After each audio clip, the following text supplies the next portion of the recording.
plus daily maintenance visits, thyroid, blood pressure, and diabetes care. Orders ship fast direct to your door. No waiting rooms, no insurance hassles, no nonsense. Real doctors review every order and write the prescription.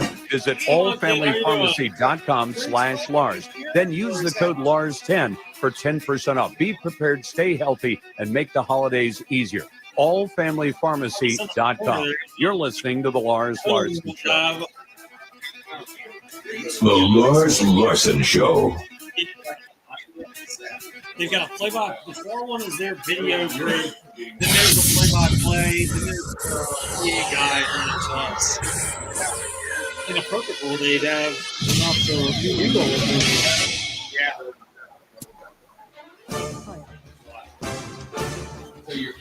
This is Jefferson Forest Cavaliers football presented by TrostLaw.com. Now, here's your Central VA Flooring Kickoff Show.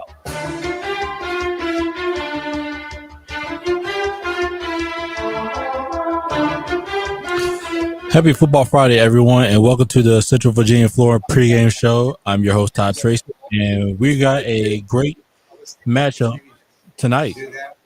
Yeah. Waiting all season for this. This is probably like the showdown of the year. This is how you wrap the season of the regular season. As we got senior night is here. Yeah, I mean, it does not bother me.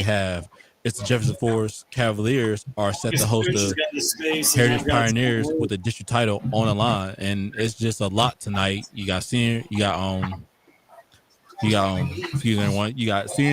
and you got the district title online, and it's really a lot going on. It's going to be so much scenarios going on as right now. Jeff has come off a huge win against Brookville when they beat last Friday. They beat Brookville 41-13, and Heritage upset at LCA, getting the win over LCA 35-33. Now, there's a lot of playoff scenarios on the line as well with the district title. Now, if JF beats Heritage, it'll be a three-way tie. Now, if Heritage beats JF, they are the Central District champs because they beat JF and LCA. So it's just so much going on, but people don't know at the playoffs, though. Like I said, right now the Division 4 Region B with JF is JF's A1, GW's A1, and Handley Judge is A1. But Handley Judge is the number one, but it's a three-way tie. But right now they got GW and JF tied up for the second place. Now for Heritage, it's a lot going on in the Division 3 Region C, I believe.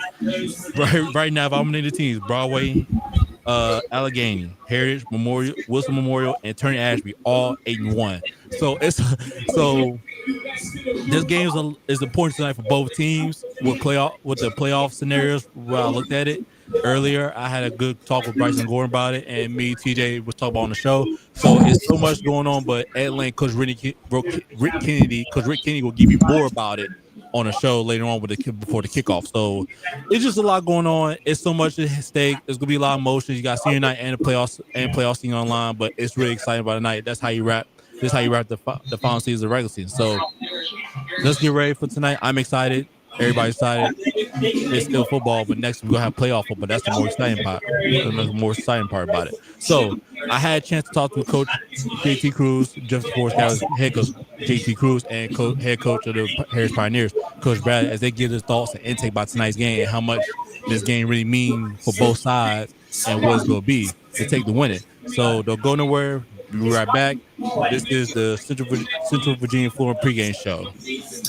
Central VA Flooring is the proud supporter of local high school football. Why? Because the culture at Central VA Flooring is built on teamwork, dedication, and community support. Teamwork means the right consult who truly listens to what you want and need for your home or business.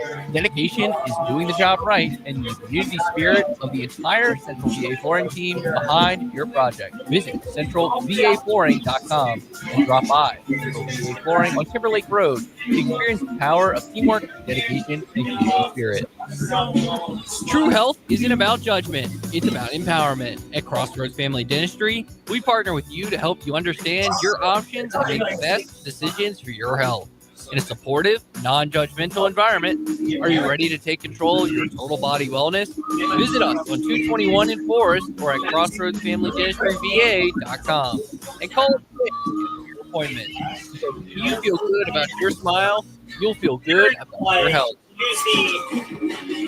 Warm weather means traveling. Hi, I'm Randy Trost from Trost Law with a couple of safety reminders. Always wear your seatbelt. Don't drive distracted or impaired.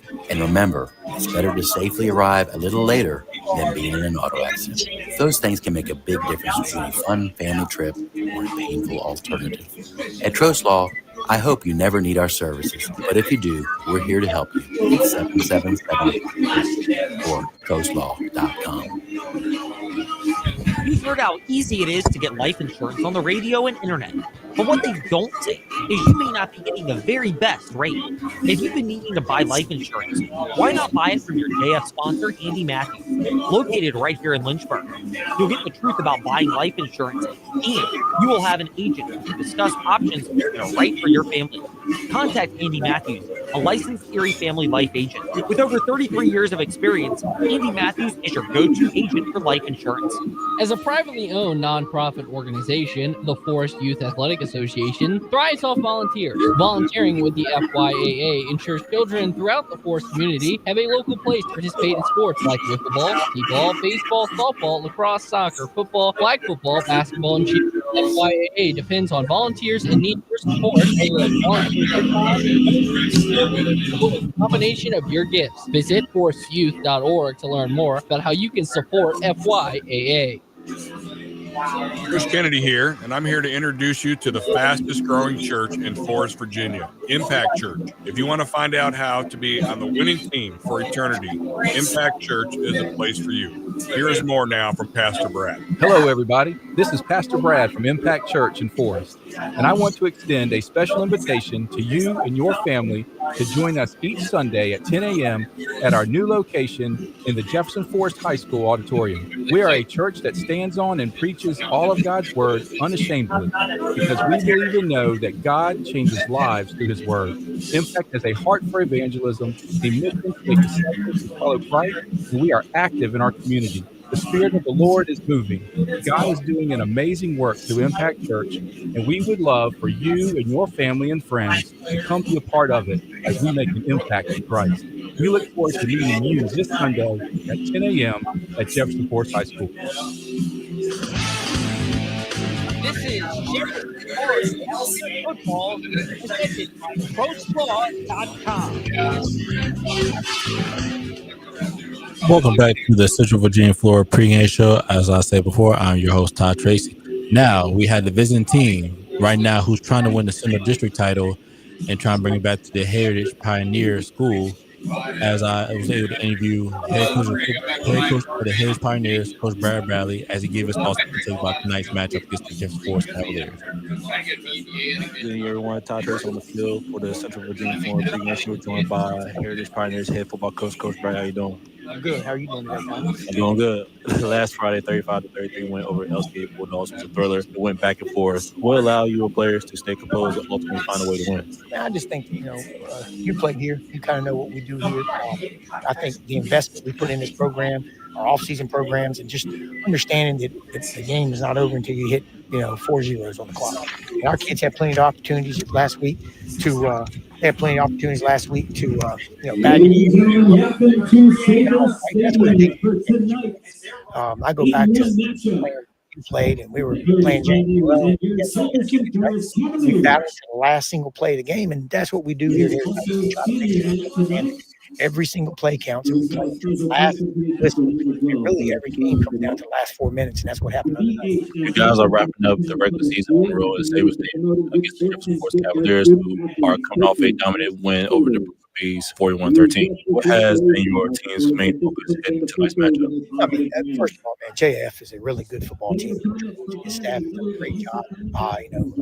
They just do things the right way. They're fundamentally sound. They got some really good football players. But I think right now it's just, it's about taking care of us. We got to make sure we got the right adjustments on defense. We take care of the ball on offense. We play solid special teams because it's going to be a 48-minute war, 4-quarter war, and we got to be ready for it. What are you expecting from the Jefferson Forest Cavaliers Cavaliers, especially going against a tough defense that has been holding opponents under so much per game? Well, I think both our defenses are very good coming into this one, and we're excited about it. What am I expecting from it? I'm expecting a physical slobber knocker war. I'm expecting great football out of both teams, and I'm expecting the team that makes the least amount of mistakes and makes the most amount of plays wins the game. How critical for your offense to take care of the football and capitalize when those scoring opportunities come up? Oh, I think it's huge. I mean, I think in any game, the team that turns the ball over the least wins the game. Two of the best defenses in no district facing off tonight. What type of game are you expecting to be? That's it, man. I call it slobber knocker. It's going to be a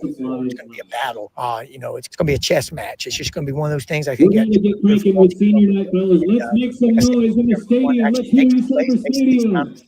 Is going to come up the winner. We've done both our programs right now. Have done 50% of the job. We put ourselves in a big game, in a championship game, and whoever wins this game is going to have sole possession of the Seminole District. And those games it's going to be a three-way tie for the Seminole District. So it's a championship game tonight, and we're excited about that atmosphere and that opportunity. I know your goal, like you said, is a championship game for y'all, but like for them, they want to be also end up being on the top, but y'all don't want that to happen. No, nobody wants that to happen. We want to make sure that we win that thing outright, and that's what every team wants to do. And we're our preparation, that's our goals begin the year. And our goal is to start out, we want to win the Seminole District, we want to win the regional championship, we want to win the state championship. And a lot of times, whoever wins the Seminole District, especially in 3A, got a chance to win the whole thing.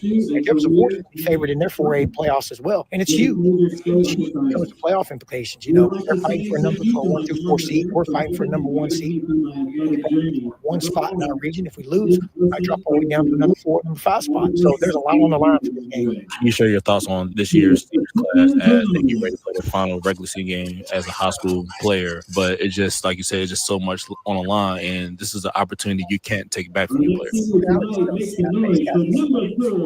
started out as a bunch of immature freshmen, and we had a rough time there in 2023. We started off 65. We had opportunities we didn't take advantage of, but these kids have grown. They've bought in. They've done everything we've asked them to do in the off-season program, workouts, film, everything. And they put ourselves in a position right now, and we're here because of our class. One more question about let's go on the field. A lot of people don't know this. You've been wearing 2 this year as head coach and athletic director. How do your experience at Amelia County prepare you to handle both roles, especially because a lot of people didn't know that you was an athletic director at Amelia County. You told me that I was right there that I knew about it. Yeah. And what people also don't know is I was assistant athletic director at William Campbell for the last 6 years. I was there. I was assistant athletic director here for the last 4 or 5 years. I mean, at the end of the day, it is a lot. It just takes a little bit more organization. But I've got a great staff. Coach Eric's been with me now for 25, 26 years. I got Coach Martin been with me for almost 13 years, 9 years here.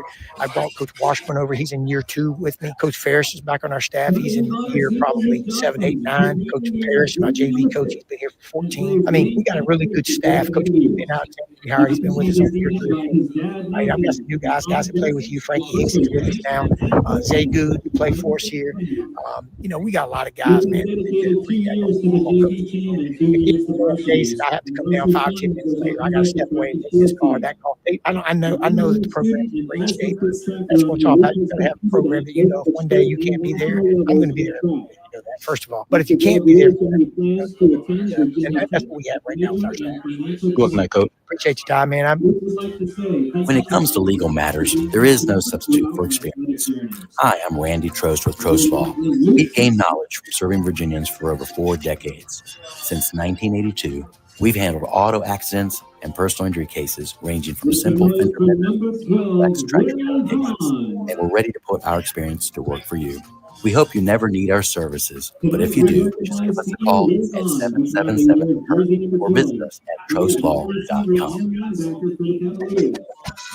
Leaks on the offensive line and the defensive secondary or with special teams coverage create problems in football. Clyde Smith Plumbing knows leaks at your home or business create problems too, like building and belongings and lost productivity. That's why you should call Clyde Smith Plumbing and Heating 525-1313. When a leak is threatening your home or business, Clyde Smith Plumbing and Heating at 525-1313. Proudly supporting JF athletes, coaches, and all activity participants.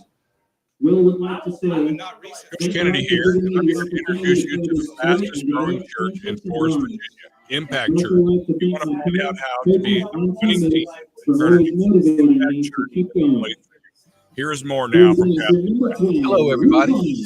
Pastor Brad from Impact Church in Forest, and I want to extend a special invitation to you and your family to join us Sunday at 10 a.m. at our new location in the Jefferson Forest High School auditorium. We are a church that stands on and preaches all of God's Word unashamedly because we believe and know that God changes lives with His Word. Impact is a heart for evangelism, a mission to make disciples who follow Christ, and we are active in our community. The Spirit of the Lord is moving.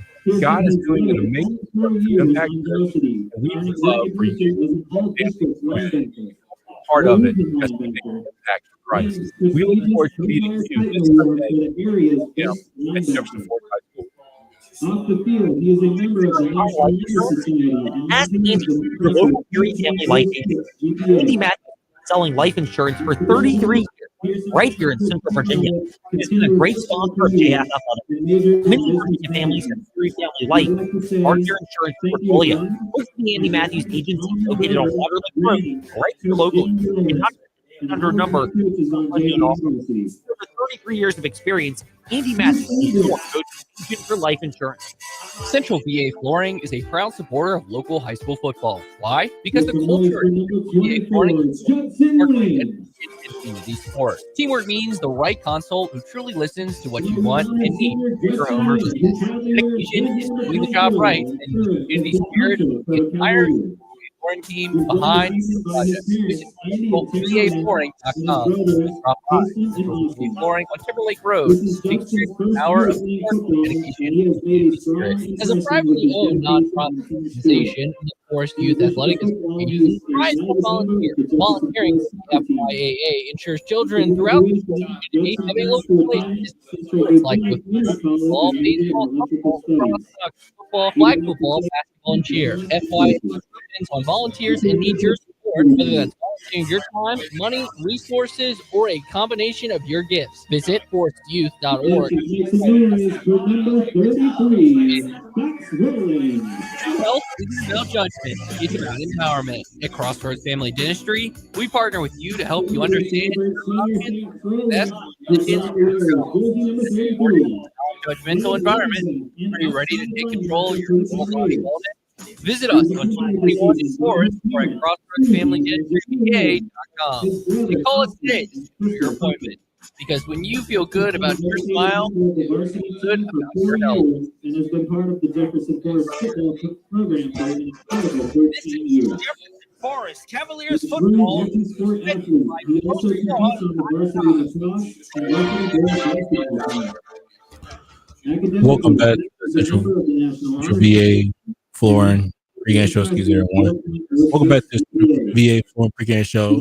I'm your host, Andres. As again, now next we have our Cavaliers head coach, Coach J.T. Cruz, as he gives his thoughts and thinks about tonight's game and knowing how important this game is.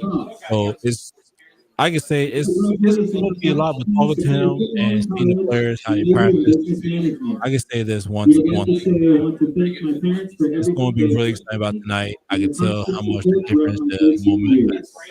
You can see our kids they's ready to take on this game tonight. Even the seniors, even though it's going to be an emotional night, but like I said, it's going to be a top on the line. And right now, the crew is fired up. The kids are fired up. I mean, even his coaches are fired up. So you can expect a really hostile environment tonight. So now, next we have Coach J.T. Cruz. He is also in tonight's game. And his sister Brooke. Justin has dedicated 2 years on JV and 2 years on varsity. And he has also spent 1 year on the baseball team. Academically, he is an honor roll student. After graduation, Justin plans to attend a trade school and study diesel mechanics. Yeah, I was like to say thank you to all my families and friends. particularly in the Seminole 42, Justin Lester. So a win where the margin of victory is what it was. Pleased with our guys. However, there were some things throughout that game that I feel like maybe we left out. We get a big turn. special teams kickoff game. It's something that we really, really have to get cleaned up. A couple issues with snaps on PAT field goals. Those are things that we have to get cleaned up. And then even offensively, we had a couple bad snaps, bad exchanges, things like that. Especially late things that in a game like last Friday, maybe not as magnified as they would be at the beginning of these games. Big game against Heritage here to regular season playoff. Things like that get magnified as these games become bigger and bigger. They're all things that we have to think of. The good news is things that we are capable of. It's nothing like that. More focus and discipline issue. I think our guys this week at practice. We've had a good week of practice. We're ready to come out. You guys are back at home at Sabres, the final game of the who are coming off a big win, 35-33 win over the LCA Bulldogs. How has practice been this week and you prepared for this big moment? Yeah, and one of the things that we appreciate our guys, week in, week out, but especially this week, they're all in the Seminole District. They're all going to be big time games. This one is certainly no different. A very, very quality opponent in Heritage, who, like I said, coming off another really, really good football team in LCA. And so one of the things that we've preached to our guys all week in practice is that we don't need superheroes out here. We don't need a guy who's going to go out there and make every single tackle on offense, or go out or make every single tackle on defense, or go out on offense and break 6 tackles and score a touchdown. Our guys do go out, understand their responsibility and their role on each play, and execute their responsibility and their role to the best of their ability every single play. And we know if we do that, we are capable of being a very, very good football team. That's no different in this game, game 10, than it was in game 1 all the way back against Brett. And so while people on the outside may say that it's game and it's big moment, this, that, and the other, we know as the Cavaliers football team, it's all about us. It's about us executing our job each and every play. That doesn't change. With tonight being senior night and the Seminole District title on the line, how much have you emphasized your players just how important this game is? Yeah, I mean, like I just talked about, right? It's one of those things where, you know, it's a big game because they're all big games. But we approach this one the same way that we've approached any other one. We want to be better tonight against Heritage than we were last week against Brooklyn. We want to continuously improve week over week. That has been our approach in practice. Understanding our role, understanding what our job is, going out and executing to the best of our ability. Do you anticipate this being a close battle with two of the best defense in the Seminole District going head to head? Do you see this being a run out type of game? Yeah, absolutely. Absolutely. I mean, Heritage, I know their style themselves on the line of scrimmage most of the time. They want to get after you a little bit in the run game on offense, and they want to stuff the run on defense. As a program at JF, we feel the same way. We want to go out. We want to establish ourselves on the line of scrimmage. We want to run the ball on offense. We want to stop the run on defense. And so when you get two teams with similar mentalities like that, two teams that want to come out and be physical, absolutely, it's going to be grind it out slugfest. I mean, I expect nothing else tonight, and I expect it to be tight because every game they're a very, very good football team. And when you play a team like that, you got to go out and execute your job and understand, like, they're going to make some plays. There may be some adversity on our end. We need to rally. We need to understand that it's not about the adversity. It's about how we respond to the adversity. Again, line up and play the next play. There's a lot going on tonight. With senior night, a shot at the district title, possibly a playoff seeding on the line. What kind of atmosphere are you and the players are expected tonight, and how fired up is the team to play in a game like this? Yeah, I mean, anytime we play at home, there's a really good thing going here at Sabres Stadium. We got great student section. Our fans come out and support us week in, week out, and so we know it's going to be electric from that standpoint. Obviously, all the things that you mentioned there, senior night, potential for a Seminole District championship, this, that, and the other. Things that are really, really great that we can talk about after the game. During the game, it's about that individual play. That is the mindset that we have. We are not going to let any sort of qualifying descriptor, whether it's playoff seeding, whatever it may be, that is not going to affect our play on the field. Because week in, week out, we're going out to be the best football team that we can be. One more thing I'm going to ask you before I let you go. Can you share your thoughts on your senior class that tonight they get ready to play their final regular season games as a high school football player and have the opportunity to beat the district title? Yeah, man, I cannot speak highly enough about this class. 12 guys that have invested a lot into this football program over the course of their career here. And when you talk about high school football experience, a lot of people that focus on the game, right? So obviously, we've had these 10 regular season games. That is a small snapshot into the window of time that these guys have invested into this program, and I cannot thank them enough for that. A lot of them have been working out since January, and not just this year, every year. High school football has become a year-round thing, and to get this program to where we've gotten it to over the course of the past couple of years, it's taken an extreme amount of buy-in from our guys, and this senior class continues to set the example for the younger group about what it means to buy in, what it means to show up every single day, every single offseason. It's not easy. January on, it's really easy, especially when we get to the summer. We're doing these morning workouts. It's real easy to stay in that bed and sleep through one of them. These guys do a great job of not only holding each other accountable to that, but holding themselves accountable to the standard that we've set here. Man, I cannot thank them enough for the work that they've put in to get this program to where it's at right now. Good luck tonight, Coach. I appreciate it, Todd. Thank you. Coach Kennedy here, and I'm here to introduce you to the fastest growing church in Forest, Virginia, Impact Church. If you want to find out how to be on the winning team for eternity, Impact Church is a place for you. Here's more now from Pastor Brad. Hello, everybody. This is Pastor Brad from Impact Church in Forest, and I want to extend a special invitation to you and your family to join us each Sunday at 10 a.m. at our new location in the Jefferson Forest High School auditorium. We are a church that stands on and preaches all of God's word unashamedly because we believe and know that God changes lives through his word. Impact has a heart for evangelism. At this time, ladies and gentlemen, we ask that you please rise, remove your hats as we honor America with the playing of the national anthem by the Jefferson Forest Marching Cavaliers. For you and your family and friends to come be a part of it as we make an impact for Christ. We look forward to meeting you this Sunday at 10 a.m. at Jefferson Forest High School.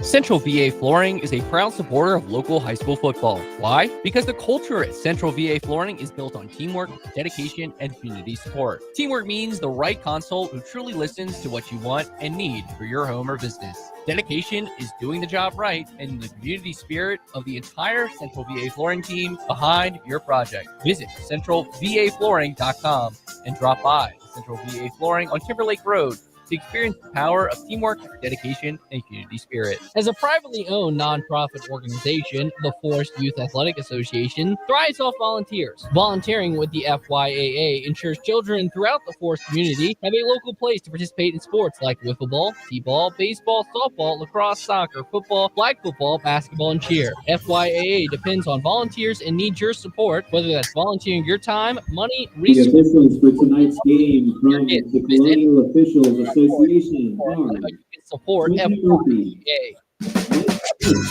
Leaks on the offensive line, the defensive secondary, or coverage create problems. Clyde Smith. Don't come back up here at any point. You can stash your stuff here. Go wherever. Do what you don't need to do.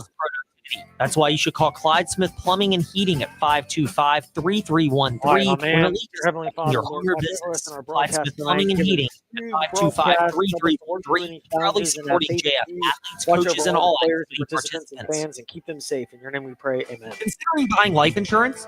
Then ask Andy, your local Erie family life agent. Andy Matthews has been selling life insurance for 33 years. Right here in Central Virginia, and has been a great sponsor of JF Athletics. Many Virginia families have Erie Family Life as part of their insurance portfolio. Look for the Andy Matthews Agency, located on Waterlick Road, right here locally, and not just an 800 number. With over 34 years of experience, Andy Matthews agent life. True health without judgment. Empowerment. At Crossroads Family Dentistry, we partner with you to help you understand your options and make the best decisions for your health. In a supportive, non-judgmental environment. Are you ready to take control of your total body wellness? Visit us on 221 in Forest or at crossroadsfamilydentistryva.com. And call us today to schedule your appointment. Because when you feel good about your smile, you'll feel good about your health. It's here, the Fall Spectacular at Magic City Chrysler Dodge Jeep Ram in Bedford. Get 0% for 72 months on 2025 Ram 1500s, or take 10% off MSRP and save up to $13,500. Drive off today in a Wrangler Sport and save up to $6,000 off MSRP. Don't miss the Fall Spectacular sales event at Magic City Chrysler Dodge Jeep Ram in Bedford, 1750 Independence Boulevard, MagicCityBedford.com. Financing with approved credit. See dealer for details. Offers end 10/31/25. Warm weather means traveling. Hi, I'm Randy Trost from Trost Law with a couple of safety reminders. Always wear your seatbelt. Don't drive distracted or impaired. And remember, it's better to safely arrive a little later than being in an auto accident. Those things can make a big difference between a fun family trip or a painful altercation. At Trost Law, I hope you never need our services, but if you do, we're here to help you at 777-HURT or trostlaw.com. You're listening to Jefferson Forest Cavalier football on Virginia's talk station, WIQO Forest, 100.9 FM.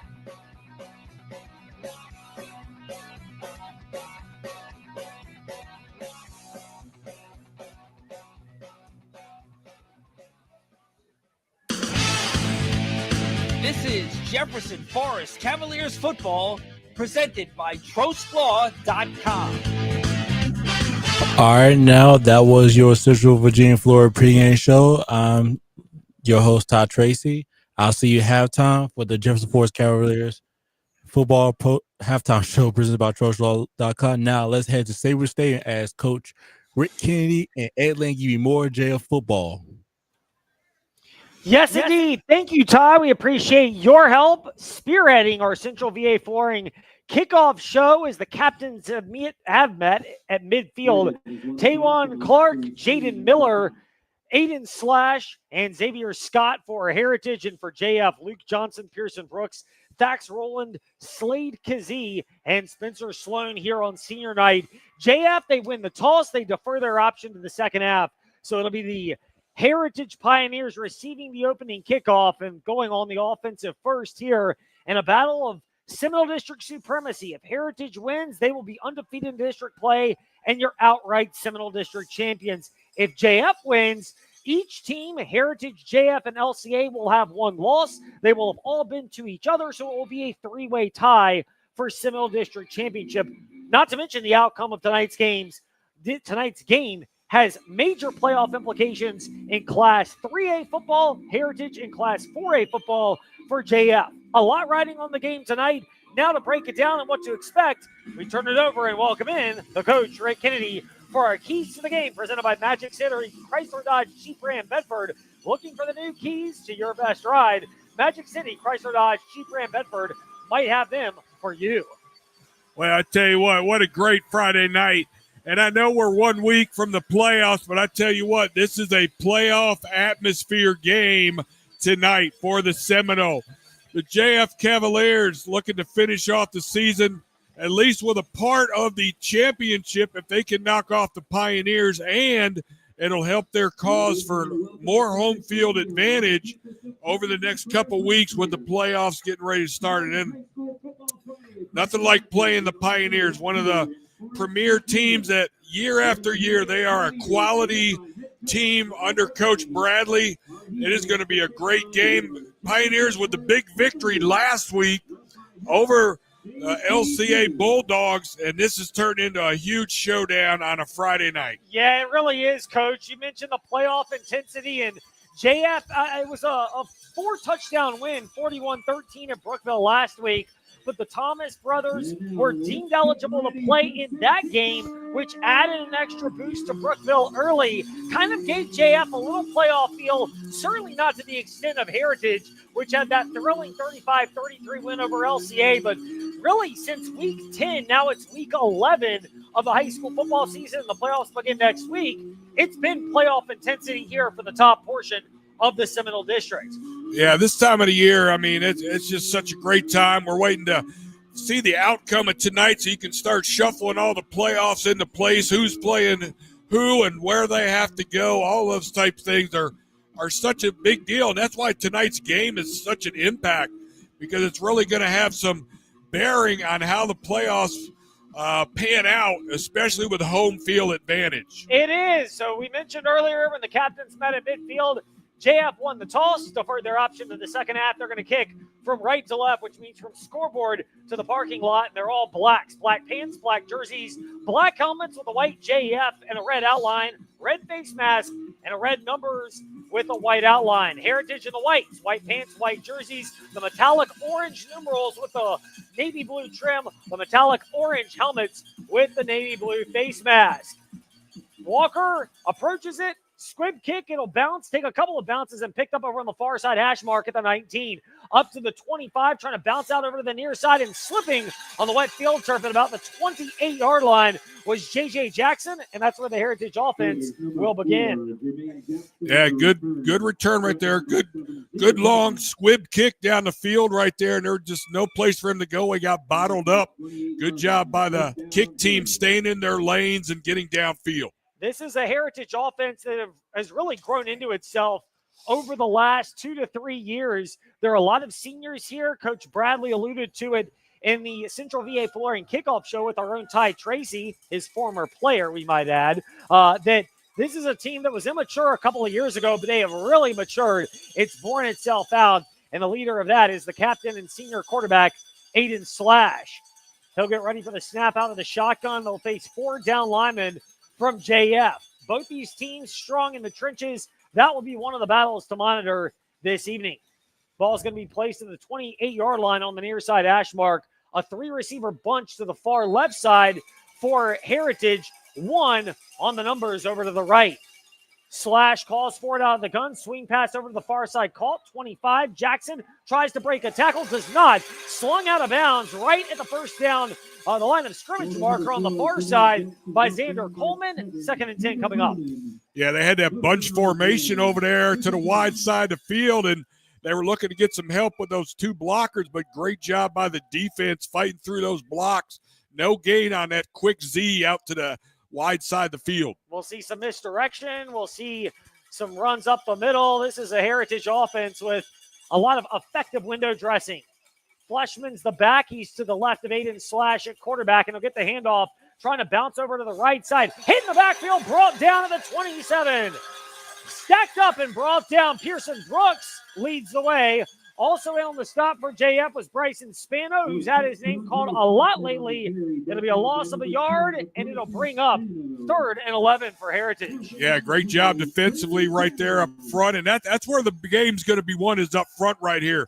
Heritage has a solid offensive line against one of the best defensive lines in the Seminole, and that little inside zone had nowhere to go. 3rd and about 10.5 on the 27. Slash takes it, QB rollout to the left, floats it over to the far side, partially deflected and incomplete. It looked like Spencer Sloan may have gotten a hand on that one as the ball came out a little funny, and Heritage goes 3 and out offensively 1:25 into this game. Well, that's not what Coach Bradley had drawn up for his first series out here at this big game, but I tell you, great job defensively. Those first 3 plays, JF really established themselves defensively with some great plays on the perimeter and again the inside run. Jackson Fowler on to punt it away. Charleston Harris, the regular punt returner for JF, back at his own 30-yard line. Calling for it. It's a stagnant clock after the 3rd down incompletion. JF showing like they might try to bring pressure on this kick. We'll see if they do or if they drop some of them back. They bluff. They bring a little bit and then drop it back. Jackson's kick is going to bounce at the 45. It'll take a Pioneer roll inside the 40, and another 9 or so yards is where it'll go. 10 really, as it rolls down at the 30-yard line with some fanning of the football. If that meant an extra half yard, maybe it did, as that's where JF gets it starting at their own 30 after Heritage down the punt. Yeah, great job right there with the defense turning the ball now over to the offense, and now it's time for Coach Cruz to get himself focused in here. And for the Heritage Pioneers, they're going to run a 4-3 defense, but they like to walk the outside linebackers up, so it looks like they got 6 on the line, and they love those safeties playing tight. Yeah, that's a great way to describe the defensive look so far. Jackson calls for the shotgun snap. It's a give to Roland off the left side of the line. Just dives up to about the 34-35. If you're JF, you'll take that every time against this stout Pioneer defense, picking up 4.5 on 1st down. Well, I tell you what, they started right off with the wing counter right there coming back against the motion of the rocket motion right there, and it's a pretty good job for a 1st down run, a good solid 4.5 yards on that run. Cavaliers will split 2 wideouts to the wide right side, and now The stoppage in play, there's an official's timeout as a Pioneer needs to tie his right shoe. And that is Raekwon Ruckert, the linebacker, who needed to tie his shoe, and the referees now signal to resume play. Under 2 minutes into this first, or over 2 minutes into this first quarter, it's a handoff to Fox, this time off the right side. Hit at the 35, spins out of a tackle, keeps churning the legs up the middle of the line to about the 38. It's another 4-yard run. They'll give him an extra yard to the 39. 3rd and 1 on the way for JF. Well, I tell you what, that was a great power run right there by Cam Fox. That's it's an inside run with that rocket motion. He just turns it up to turn it into basically an inside run. And he got stuck at the initial line of scrimmage, but somehow he just kept his legs churning and busted through a seam for a positive 4, almost 5 yards on that. Cavaliers with 2 as the wings. Fox is the tailback. It's a misdirection give to Roland. Jukes out of a tackle in the backfield, gets past the 40, off left tackle, up to the 42, off the left side hash mark. Between the left hash mark and the numbers, he's brought down, but picked up 3 on 3rd and 1. And the Cavaliers methodical, getting the game's first set of downs. Yeah, another coming right back to the same play they started the game with offensively, the wing counter right there. And again, they got a power runner with Thax Rowland, and they were able to get an easy 3+ yards on that for the first down. JF has it on 1st and 10 at their own 42. They're approaching midfield. Peyton Jackson, the junior quarterback, takes the shotgun snap, and it's a handoff left side. Undercut in the backfield was Rowland, but dove up to about the 43. Was lucky to pick up a yard on that one. Good field pursuit for Heritage. Caleb Grant, the linebacker, edge player, coming in to make the stop. Yeah, not much right there on that play. Again, inside run from the rocket motion, but everything was bottled up, and he tried to bounce it outside, and there was nowhere to go as he was brought down for a minimal 1-yard gain on that. 4 minutes into this opening 12-minute quarter, clock is working, so it's under that 8-minute mark now. Scoreless, Heritage went 3 and out. JF a fresh set of downs, but now they're at 2nd down and 9. Fox goes in motion, will get the carry off the right side into the heart of the Pioneer defense, hit at the 45, stood up, pushed back from there, maybe got to the 46, if that, picked up about 2, and it'll bring up 3rd and much longer than the last 3rd down for JF. Yeah, they're looking at 3rd and long right here.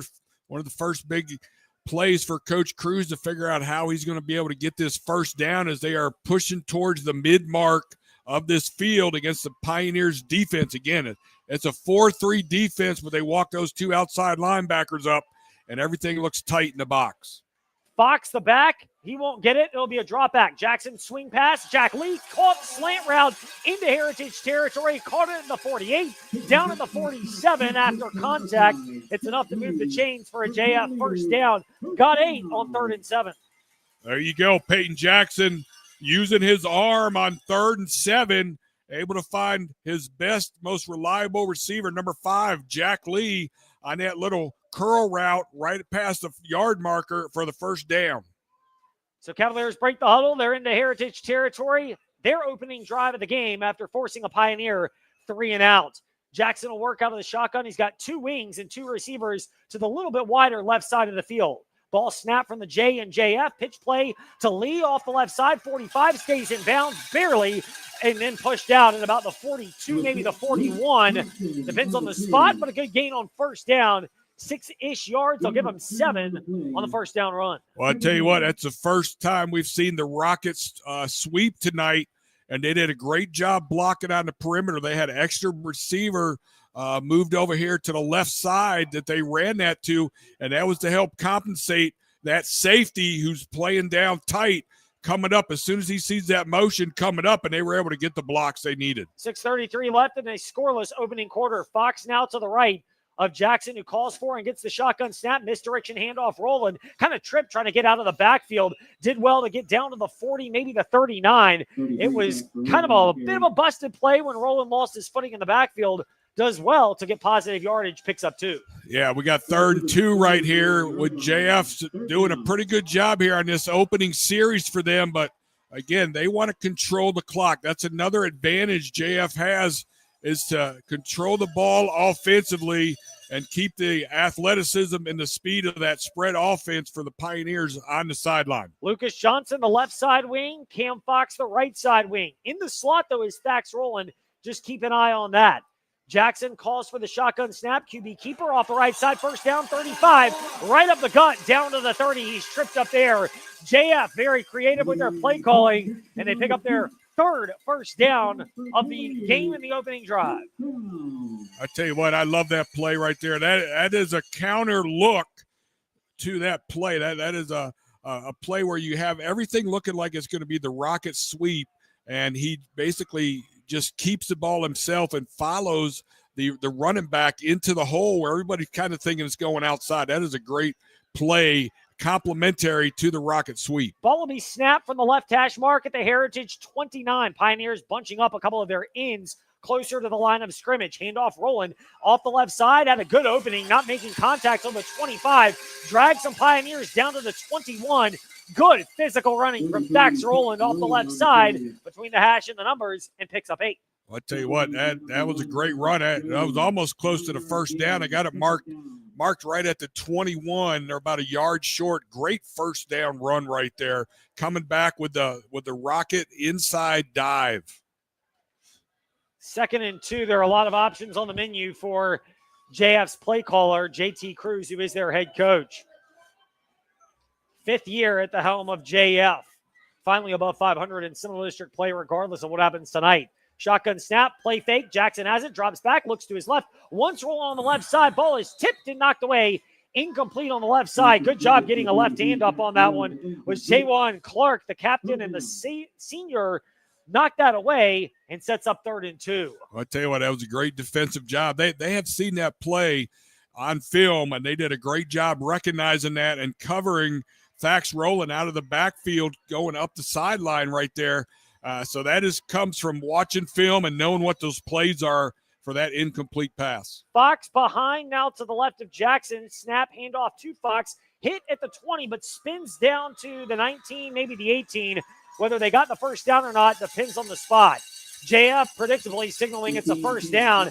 Heritage predictably with fists up, indicating 4th down, but the plea from the Pioneers does not get them anywhere. Referees say it's enough, not by much, but to get the first down for JF. Yeah, Cam Fox right there doing his best job to power that ball just over the first down marker, and that was enough to get him a first down as they are now officially inside the red zone with a first down. 3 of 3 on 3rd downs on this drive of the Cavaliers. This time Coleman in motion. Jackson keeps it off the right side of the line. Not a lot there. Gets down to maybe the 17. Heritage read that quite well. Diving in and making the stop was Zayd Holloway, the middle linebacker, who came up and hit a pretty good hit on Clayton Jackson to bring it 2nd and 9. Yeah, and again, this game is going to be determined inside. Guards, tackles, being able to get their blocks on that defensive front of the Pioneers, which they have a big, stout defensive line, and they got those 2 outside linebackers walked up, and then they got a Mike linebacker who's able to run straight to the football because everybody's pretty much covered up. Coleman, the wider receiver to the left side. He's the speedier, shiftier threat for JF. Thax Rowland goes in motion, gets it, handoff left side. Hit, tries to get out of the grass, cannot. He is bear hugged and then finally brought down by Javen Gaskins, the interior defensive lineman, who got his big arms around Thax Rowland at about the 20. They might give him forward progress to the 18. All in all, it's no gain. Yeah, big job right there up front. That was a great job defensively. He was able to shoot a gap right there and made it into the backfield, was penetrated, and basically shut that play down before it really got a chance to get started. And now JF again, another 3rd and long right here. Cavaliers have had 4 3rd downs. This will be their 4th. One was 3rd and long. 7 yards, they got 8. The others have been 3rd and short. This time it's 3rd and 8. Jackson shotgun snap, looks to his left, fires. Ball is caught at about the 13 on a comeback route by Jack Lee. They might give it to him at the 15. He'll be short of the line to gain, which is the 9. And JF with their first big decision. Do they go for it or kick a field goal in what is shaping up to be a low possession game, just 2:17 left, and a very rapidly moving opening quarter? Well, I tell you what, Coach Cruz is going ahead and knowing what this game means right here. 4th down and a good long 5 right here from the 15-yard line. This is a huge first play for this game. First fourth down attempt for either team. JF forced a Heritage 3 and out on the opening drive. Cavaliers have taken the ball from the 30 all the way down to the Heritage 15. Fox goes in motion. Jackson has it, drops back, swing pass over to the far side and overthrows Cam Fox. Incomplete. He wouldn't have had the first down anyway. He was blanketed very well on the far side by Tyler Harless, the outside linebacker, and it's a turnover on downs. Again, good job defensively for the Pioneers, reading what the routes were coming at him from the Cavaliers right there, and no real chance right there on that pass play, and JF turns it back over to the Pioneers. So Heritage forces the turnover on downs. Just kind of get the feel it's going to be one of those games where this is much more of a defensive slugfest than Heritage had last week in their 35-33 win over LCA. Second drive of the game begins a lot like the first. It's an inside handoff and not much traction going there from Fleshman. Gets back to the line of scrimmage, and that's about it. Yeah, again, up front, that was Logan Hamilton right there with Slade Kazee, and they were right there to be able to hit that on the line of scrimmage for about a half a yard, and that's putting Heritage in a little bit of situation there, not being able to establish a run yet, and probably looking to continue to try to get the ball through the air. Slash helps the Pioneers break the huddle. He's got Zayd Holloway, the bigger 5'7", 162-pound senior running back, to his left. It'll be a handoff, no play fake, swing pass, dump off left side to the far side flat, and Dax Rowland is right there to squeeze that play and bear hug Tyler Harless, the slot receiver, down. Gain maybe 2. Third down and 8 for the Pioneers on the way. Yeah, great job right there. That was a little rail route from the inside. Either the wing or the running back just ran a rail route out to the flat right there, and great job by Dax Rowland just staying home and hitting that for only a 2-yard gain. Puts them in 3rd and 7 right now. Ball will be snapped off the left hash mark at about the 18. Slash takes it. He drops back. He looks to throw. There's pressure. He's now got time. Steps up in the pocket. Floats it down the far side. Caught left side 50-yard line. Breaking back to the near side 40. Outracing defenders 30, 20. Accelerating to the Impact Church end zone at the Ian Cavaliers. On the right side is J.J. Jackson, who got behind the defensive coverage and gets the Pioneers on the board for the first points of the game with 35 ticks remaining in the opening quarter. Well, I tell you what, again, the time and the quarterback being able to let his receivers find some space and eventually get open. He held that ball, and Slash finally made the deep throw to his receiver, who was able to get behind the corner and the safety to catch that and take it into the end zone. Heritage going to line up for the traditional extra point, and just a busted coverage. This is a game where those thin margins could stack up big, and Heritage breaks the ice first by getting into the Impact Church end zone late in the first quarter. Lining up, not trying any window dressing for a 2-point conversion or an extra point. It'll just be the traditional PAT.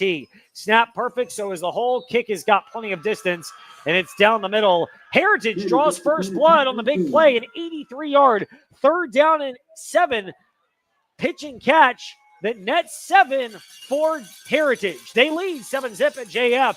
35 seconds left in the opening quarter on JF Cavaliers football, presented by TrostLaw.com. You've heard how easy it is to get life insurance on the radio and internet. But what they don't say is you may not be getting the very best rate. If you've been needing to buy life insurance, why not buy it from JF sponsor Andy Matthews, located right here in Lynchburg. You'll get the truth about buying life insurance, and you will have an agent who can discuss options that are right for your family. Contact Andy Matthews, a licensed Erie family life agent. With over 33 years of experience, Andy Matthews is your go-to agent for life insurance. Warm weather means traveling. Hi, I'm Randy Trost from Trost Law with a couple of safety reminders. Always wear your seatbelt. Don't drive distracted or impaired. And remember, it's better to safely arrive a little later than being in an auto accident. Those things can make a big difference between a fun family trip or a painful alternative. At Trost Law, I hope you never need our services, but if you do, we're here to help you at 777-HURT or TrostLaw.com. This is Jefferson Forest Cavaliers football presented by TrostLaw.com. It's a high but not overly deep kick. Fielded at the 23 on the far side by Roland. Jukes out of the defender at the 25, past the 30. Bear hugs the ball up to about the 37. He's hit, brought down there in the midst of a scrum of Pioneers. But decent field position for JEF. They'd like to explode and get back to the Impact Church end zone. They've not made it there tonight. Heritage did on the big third and 7, 83-yard touchdown reception from J.J. Jackson. And it's 7-0 Heritage, 27 seconds remaining in the opening frame. Well, all the butterflies are gone right now. It's time for JF to buckle up right here. They need to find an answer for that touchdown that they let the Pioneers get that deep long ball over top, and now they got to answer themselves right here with a good solid drive. 5-man front, 4 of them are down linemen, 1 off the edge. Pioneers showing an extra one. Pitch play left side. Coleman tries to turn the corner, 35. Stiff arms a Pioneer at about the 40. He's pushed out there. They might give him the 41. Solid gain on first down. Into the JF bench goes Coleman. Second down coming up. Yeah, again, rocket sweep right there, and they let their best, fastest athlete with the football right there, Xander Coleman. And so far, JF has done a really good job blocking the perimeter to get Coleman on the edge right there. Coleman trots out. Lucas Johnson goes in. He'll be in the slot off the right side. Jack Lee out wide, further wide to the right. Ball snap, left hash mark.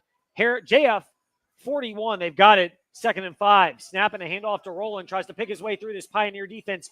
Gets up to the 45 and then slips out of a little bit of a tackle from Dom Jones. The free safety, it's enough to get to the first down marker, and it will depend on the spot.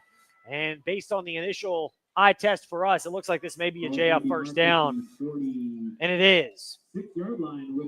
Yes, they give them the first down on that. Sense a little more urgency from JF. Whether they snap it with the 10 seconds left in the first quarter remains to be seen. Jackson waiting for it out of the gun. It's 3, it's 2, it's 1. It doesn't get snapped in time. Whistles blow. It was going to be a handoff to Cam Fox, but we'll see what JF dials up to start the second quarter as the first quarter expires. Had kind of a nip and tuck. Who will draw first blood feel? Heritage did with a big touchdown reception of 83 yards late first quarter. We'll find out how the second quarter goes after this. Heritage 7, JF nothing on JF Cavalier Football, presented by TrostLaw.com. Coach Kennedy here, and I'm here to introduce you to the fastest growing church in Forest, Virginia, Impact Church. If you want to find out how to be on the winning team for eternity, Impact Church is the place for you. Here is more now from Pastor Brad. Hello, everybody. This is Pastor Brad from Impact Church in Forest, and I want to extend a special invitation to you and your family to join us each Sunday at 10 a.m. at our new location in the Jefferson Forest High School auditorium. We are a church that stands on and preaches all of God's word unashamedly, because we believe to know that God changes lives through his word. Impact is a heart for evangelism, a mission to make disciples to follow Christ, and we are active in our community. The Spirit of the Lord is moving. God is doing an amazing work through Impact Church, and we would love for you and your family and friends to come be part of it as we make an impact for Christ. We look forward to meeting you this Sunday at 10 a.m. at Jefferson Forest High School. This continued her dominance at Virginia Tech, where she became a four-time All-ACC pitcher. 2022 ACC Freshman of the Year. A special evening here at Jefferson Forest High School. Former JF pitcher Emma Limley from softball is being honored at the end of the first quarter, as there's a bit of a pause in the action here. Coach, while that goes on and JF and Heritage get ready to resume play with what will be a first down and 10 for JF at their own 46 to start the second quarter, it felt like it was kind of a, close to the vest first quarter. And then it has kind of felt like that changed the moment that J.J. Jackson caught that ball at the JF 47 and wove his way through Cavalier defenders to the Impact Church end zone. Now it feels like the fight's on, so to speak. Is that the vibe you're getting here to start the second quarter? Well, I tell you what, for 2 series now, they basically had 3 plays and 3 plays. And that was the only play they had really success on offensively of their 2 series. And it just happened to be a home run play that put them on the board right now. So they got some momentum right here. But defensively, other than JF making that one little mistake, letting J.J.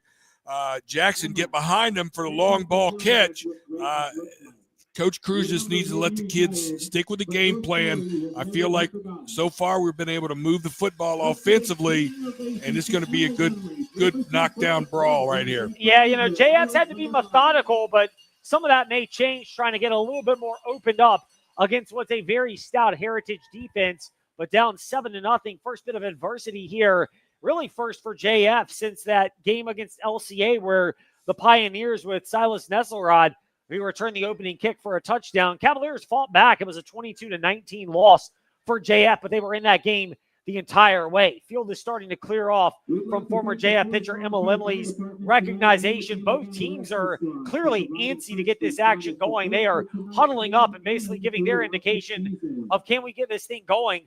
Some of this, though, carryover effect, and it's just the natural ebb and flow. JF's game 2 weeks ago against Rustburg was a forfeit. It counted as a JF victory, so no harm in the standings for Class 4 playoff action. But a lot of those festivities from 2 weeks ago, including senior night, which was going to be then, all of that rolled into tonight. So a little bit of an odd feel if you're wondering why. Back to work, though, starting the second quarter for Jefferson Forest. 5-man front for Heritage, and there's movement. And it looks like JF jumped. They did. False start. It'll be 1st and 15. Yeah, I think it's our first penalty we've seen of the night. It is. Well, again, JF cannot afford to have many penalties right now. They are playing too good a football team right here with the Pioneers. They cannot put themselves in negative situations, and that 5-yard penalty is a negative situation right now. That changes some of the flow of this series right now that they're in. Now they break the huddle. They got their work cut out for them. Goal is to get to the Heritage 44, but JF's got it at their own 41 off the left hash mark. First play from scrimmage, second quarter after the false start. Handoff to Fox, left side. Tough sledding, not a lot doing there. He is buried over on the far side by a couple of Pioneer defenders. Caleb Grant, we've called his name. Dom Jones, the safety, came up and made the stop, and a lot of the action was really spearheaded by the nose. Xavier Scott eating up a couple of blockers, and it's going to be 2nd and 14. Yeah, not a good play right there. Defense did a good job recognizing that ball coming back away from the motion right there, and they were able to stuff that at the line of scrimmage for no gain. So now they're in 2nd and long from their own 42-yard line. Whistles blow yet again. This time there are no flags. Referees trying to confer something and maybe getting on the same page themselves. Reset for this one in case you're just tuning in. 7-0 Heritage leading at Jefferson Forest. This will be the second play of scrimmage in the second quarter. It was a close game until the 83-yard J.J. Jackson touchdown reception, 35 ticks left in the opening stanza. Snap, handoff, pitch play over to Coleman, tries to turn the corner, does. 40, opening 45, breaks clear, 50, right side 40, turns on the afterburners, 25-20, right side 15, 10-5, into the Impact Church end zone for a JF touchdown, although there is some laundry.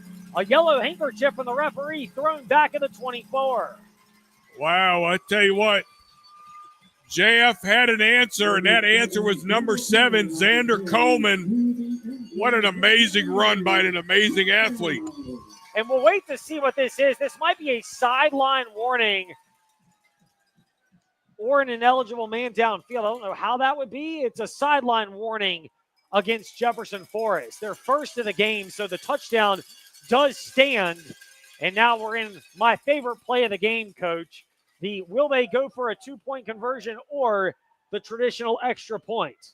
Well, I tell you, again, Heritage defense has seen this on all the film, so they should know how to defend everything. They just need to pass on the rules here. And now JF's just going to drop back to the more traditional extra point. And in a game where points are at the premium, I know I'm interjecting my opinion, but I would say that might be the right call. Snap, perfect. So is the whole kick on the way. It's up. Walker nails it, and it's a 7-all ball game. Trading big plays over the last 2 minutes of game action. JF answers to tie it at 7. 11:04 to go in the second quarter of JF Cavaliers football, presented by TrostLaw.com. Leaks on the offensive line, in the defensive secondary, or with special teams coverage create problems in football. Clyde Smith Plumbing and Heating knows leaks at your home or business create problems too, like building and belonging damage and lost productivity. That's why you should call Clyde Smith Plumbing and Heating at 525-3313 when a leak is threatening your home or business. Clyde Smith Plumbing and Heating at 525-3313, proudly supporting JF athletes, coaches, and all activity participants. Didn't have an answer for him.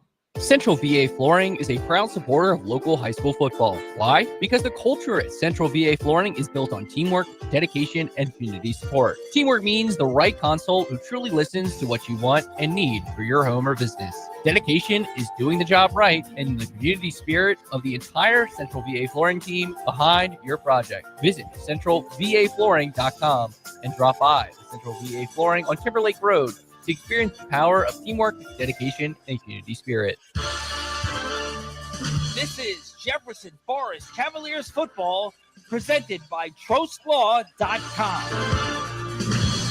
Austin Walker ready to kick it away after a much more raucous JF crowd comes to life as the Cavaliers tie it up. It's a squib kick. It'll take a couple of bounces and picked up at the 24 left hash, up to the 35, past the 40, and slipping up there before being also brought down. Special teams tackle Charleston Harris as he grabbed Raquan Rucker at the up back and brought him down, but good field position for Heritage. Tied at 7 now, 1 minute and 1 second into the second quarter. Yeah, good field position right here. They're past the 40-yard line, so this is great field position for them right here. And, again, JF had the answer with that rocket sweep. What a huge run. What a great athletic speed run by Xander Coleman, getting it done, getting it in the end zone. Now it's back to the defense to try to find a way to get a stop. 3 receivers set for the Pioneers. Fleshman is the back/keeper off the right side. Not much good traction there. He gets up to maybe the 45, 46. Had to work for 3 yards over on the far side. Thax Rowland jumped in to bring him down. Slade Kazee, who's kicked into defensive tackle. He against Xavier Scott, the right guard for Heritage, will be a fun battle to monitor this evening. 2nd and 7 coming up for the Pioneers. Well, I tell you what, that was their first positive gain on a run right there. They got it 3 yards from Slash running it himself behind the blockers. Slash calls for it. Fleshman to his right out of the shotgun, and it's a ball snap. Ball bounces on the floor. JF says they've got it, and the referees agree.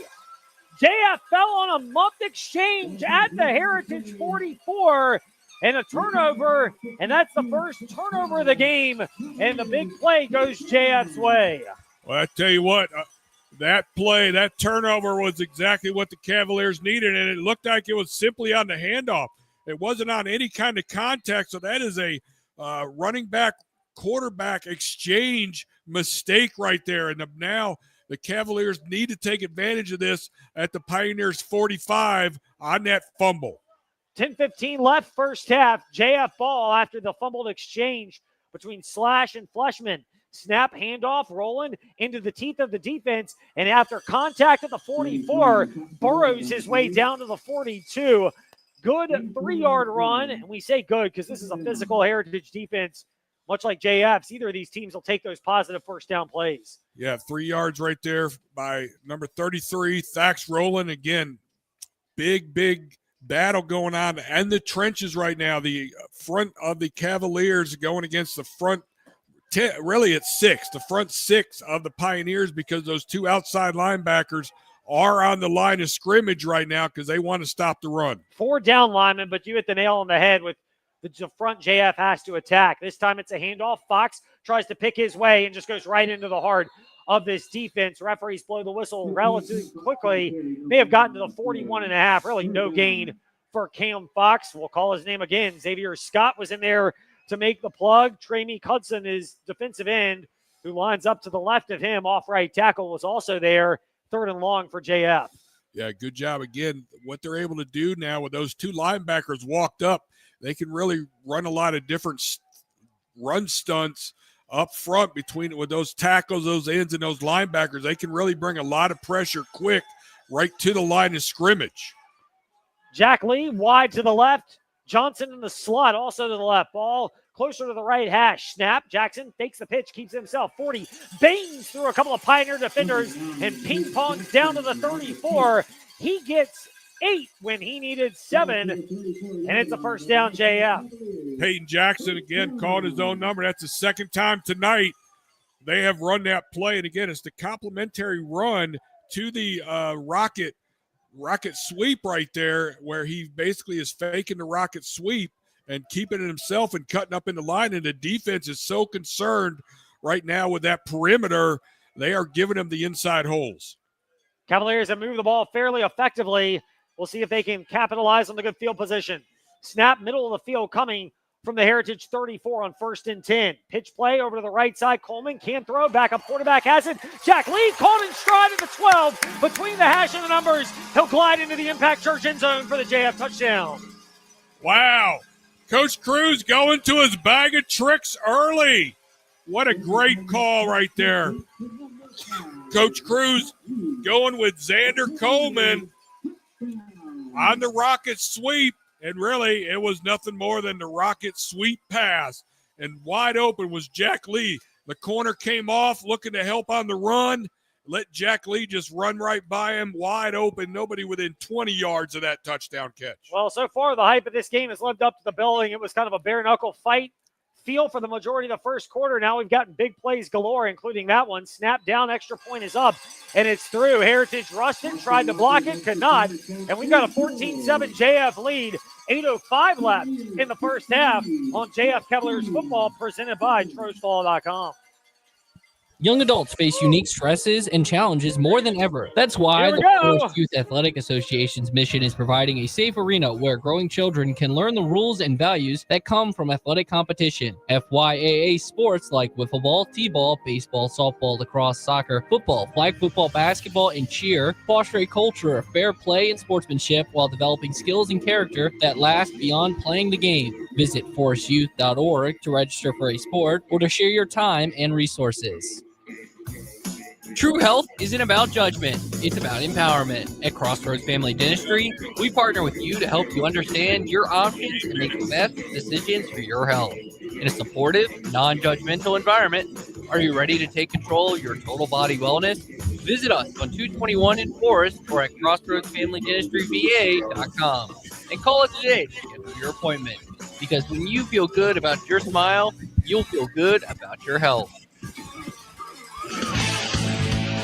This is Jefferson Forest Cavaliers football, presented by TrostLaw.com.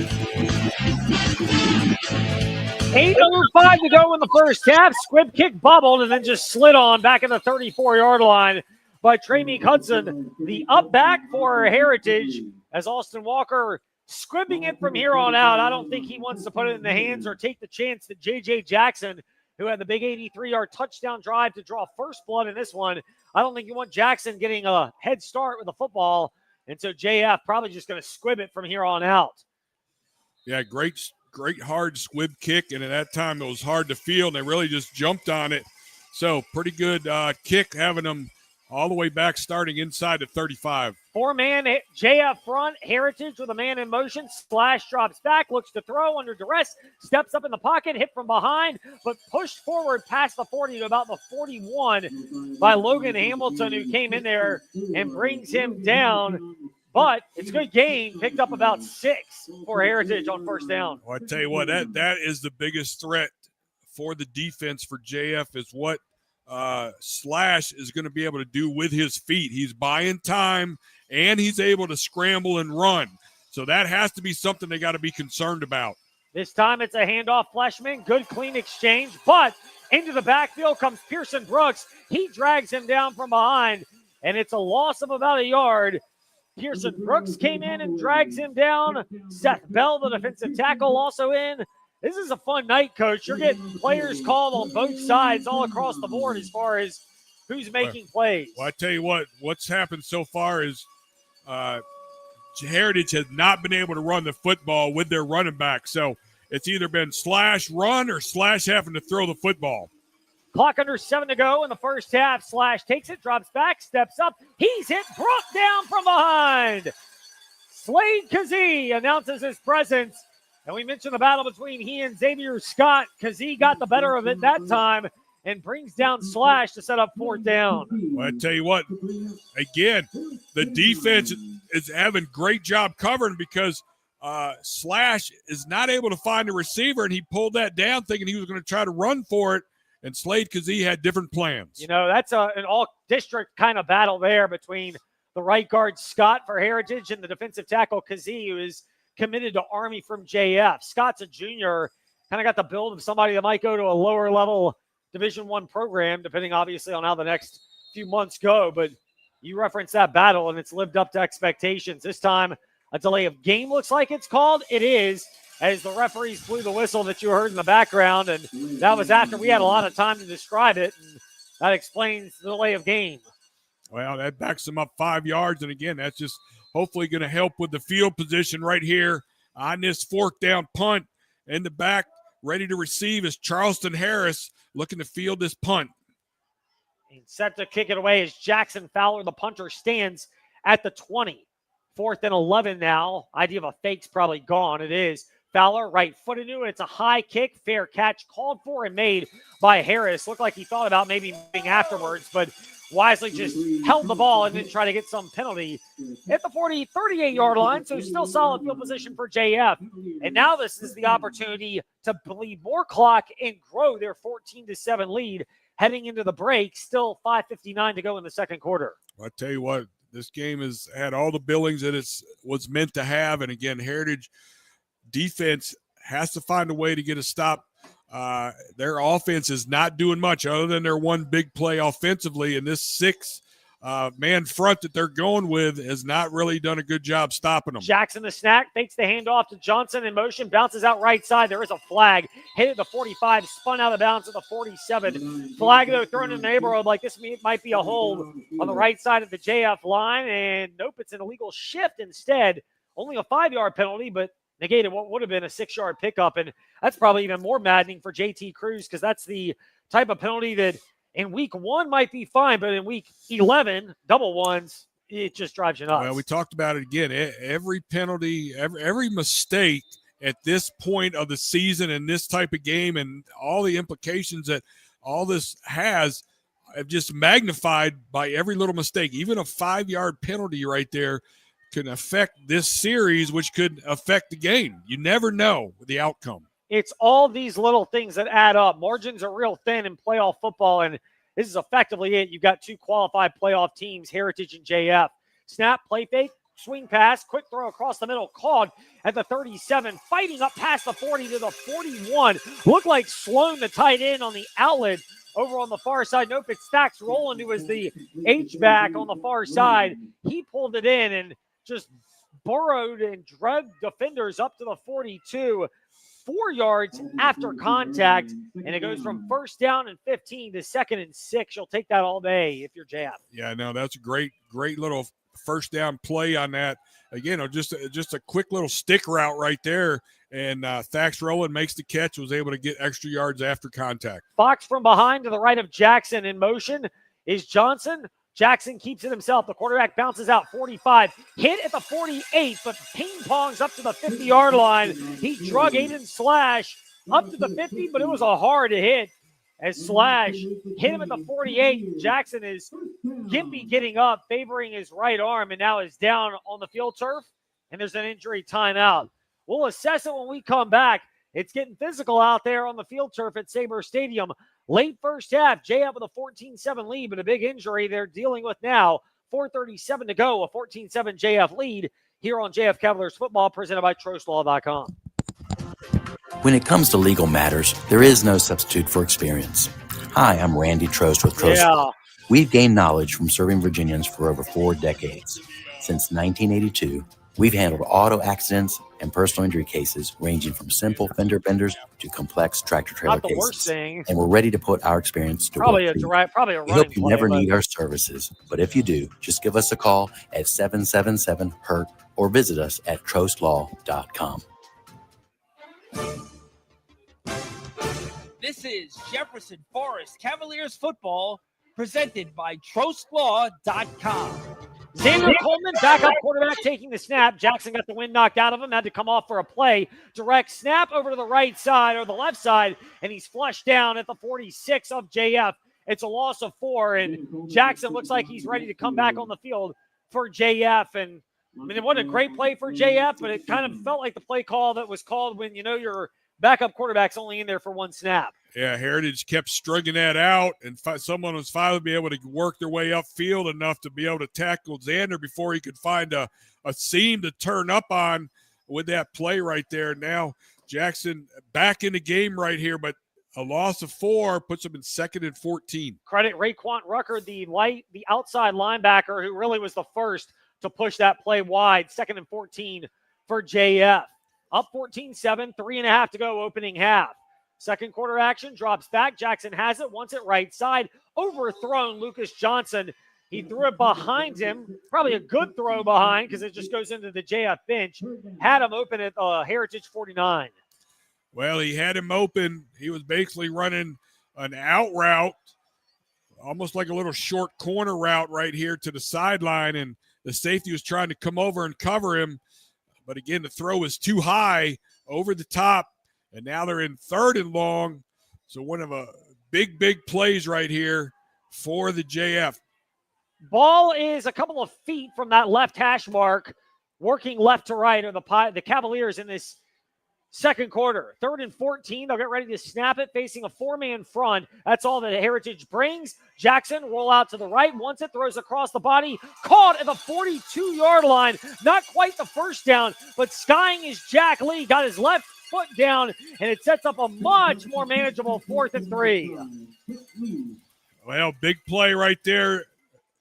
Good job by Peyton Jackson, keeping the play alive, doing a little bit of scrambling, moving around in the pocket. That was enough time for the receivers to adjust, and that was Jack Lee doing his thing, the most reliable receiver. But 4th down and a good long 3, almost 4 on this play. Yeah, ball is going to be between the 43 and 44 of Heritage, off the right hash mark, closer to the JF sideline. They're working left to right, 3:14 to go. JF would love the first down. Heritage feel like they need the stop right here. They've got a 4-man front, really 5 if you include one off the right edge. Coleman goes in motion. Snap. Jackson takes the pitch. Has it. Has the first down. 40. Met with contact there. Then backs down to the 38. JF wanted it. They got it. They moved the chains on the 5-yard gain. Wow. And that play tonight has been the bread and butter for Coach Cruz, keeping the series going right here. I mean, that set of downs has been big because of that rocket motion, and then Peyton Jackson doing it himself. Heritage is doing something up front to make that hole happen every time that motion and that formation has been used. Ball was generously for JF, spotted at the Heritage 37. Now there's confusion. Looks like this is a spot for a timeout for JF. That's exactly what they do. They call a timeout. 2:42 left here in the first half. JF timeout. They have a 14-7 lead over Heritage in a slobber knocker, which Brad Bradley predicted, and it's unfolded that way. Late second quarter of JF Cavalier football, presented by trostlaw.com. You've heard how easy it is to get life insurance on the radio and internet. But what they don't say is you may not be getting the very best rate. If you've been needing to buy life insurance, why not buy it from your JF sponsor, Andy Matthews, located right here in Lynchburg? You'll get the truth about buying life insurance. You would love that. Oh, you would love that. And discuss options that are right for your family. Contact Andy Matthews, a licensed Erie family life agent. With over 33 years of experience, Andy Matthews is your go-to agent for life insurance. This is Jefferson Forest Cavaliers football presented by trostlaw.com. They had a little confusion. They burned their first time out of this first half. Heritage, they've still got all 3 in their back pocket. 14-7, Cavaliers have scored 2 straight touchdowns after Heritage drew first blood late first quarter. 2:42 left in the second quarter. After the 4th and 3 conversion of 6 yards, it'll be 1st and 10. JF snapping it from the Heritage 37 off the right hash mark, working left to right. Snap, and it's a misdirection handoff, rolling 35 into the teeth of the defense, and he just dives down to about the 32. You'll take a 5-yard gain every time if you're JF. Yeah, great run. That was the wing counter. It's been a little while since they've run that play, and Heritage, I think, got a little sleepy on that because they've done a pretty decent job on it. Not knowing to do too much, but that was a solid 6 yards for Thax Rowland on the first down. So it'll be 2nd and 5 from just inside the 32, closer to the 31, so 4.5. Going to be real technical. 5-man Heritage front. Jackson calls for the shotgun snap. It's Fox. It's Coleman in motion and a pitch play left side. Strung out to the far side, 35. Cuts up 30. Sees the opening and is pushed out in front of the Heritage bench at about the 28. Looked like he's about a half yard from a first down. We'll see what the referees signal. Yeah, I think it's going to be about a yard or less from the first down, which is going to put them at 3rd and less than 1. Working their way. Oh, I see a flag on the field over there, too. And there is a flag, and we'll sort this out in just a moment. Waiting for the referees to confer and give their signal. They had one earlier. Actually, you were wrong about the first flag being the illegal shift on JF. There was a sideline warning on Xander Coleman's touchdown run. That was not an official penalty. This one is. It's a hold, and it's going to back up JF. And instead of 3rd and short, it'll back them all the way up to the 41. So that's an unfortunate play for them. Meanwhile, what's also unfortunate is you don't know when that moment might happen. Unexpected things can arise. Life doesn't give you a 2-minute warning, which is why an Erie Family Life agent might be right for you. Contact Andy Matthews, your Erie Family Life insurance provider on Waterlick Road in Lynchburg. We bring that up because life doesn't give you a 2-minute warning, and we have passed the 2-minute warning of the second quarter. 1:56 to be exact. 2nd and 14 snap coming for JF. Jackson trying to turn the corner right side. He's hit. Body slammed in the open field by Tyler Harless. Loss about a half yard, and 3rd and long coming up. And this one from promising to not so promising for JF. Yeah, again, that's what penalties do for you. The flow of the set of series that you're in right now, penalties just kind of really disrupt that and then turn around and have a negative play on that quarterback run right there. Well, again, Heritage defense on the perimeter did a good job holding their ground and working their way upfield and making that tackle. Now we're looking at 3rd and at least 16 as the half is starting to get closer. And now JF is milking the clock. They seem more than content to just let this clock run down and then call a timeout depending on that. Clock's at 1:04. It's going to count down. JT Cruz clearly going to call a timeout, or Peyton Jackson is when it gets close. They finally do. With 58 seconds left in the first half, JF burns their second timeout. We'll take it with them. 14-7 JF lead, late first half of JF Cavaliers football, presented by TrustLaw.com. Central VA Flooring is a proud supporter of local high school football. Why? Because the culture at Central VA Flooring is built on teamwork, dedication, and community support. Teamwork means the right console with school listeners what you want and need for your home or business. Dedication is doing the job right, and the community spirit of the entire Central VA Flooring team behind your project. Visit VAFlooring.com. Top 5. VA Flooring on Timberlake Road. To experience the power of teamwork and spirit.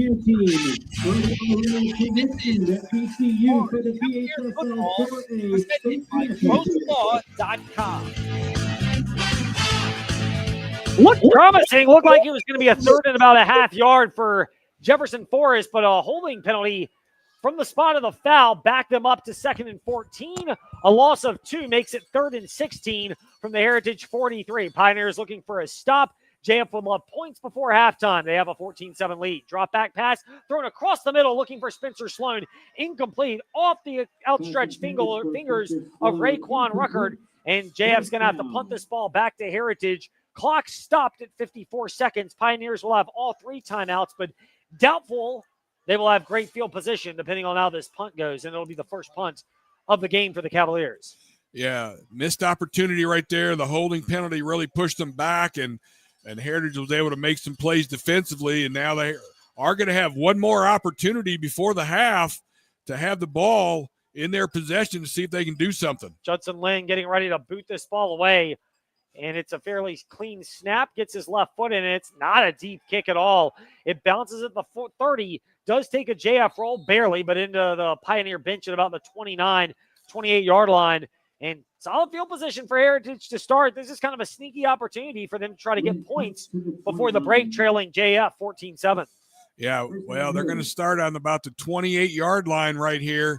And they have their timeouts, and they have a quarterback that can make some plays with his feet. So defense needs to be ready for what the Heritage Pioneers are going to do as they open up into their 2-minute offense here with about 40 seconds left in the game, half. And Brad Bradley's in his 14th season, so he's been there before, knows that JF, they've only got one timeout, so if things go south, Heritage can always just bleed the clock. That is the worst case scenario. Slash swing pass. Flashman caught it far side, brought down. It looked like he was brought down inbounds, but it was right near the sideline. So we'll let the referees decide.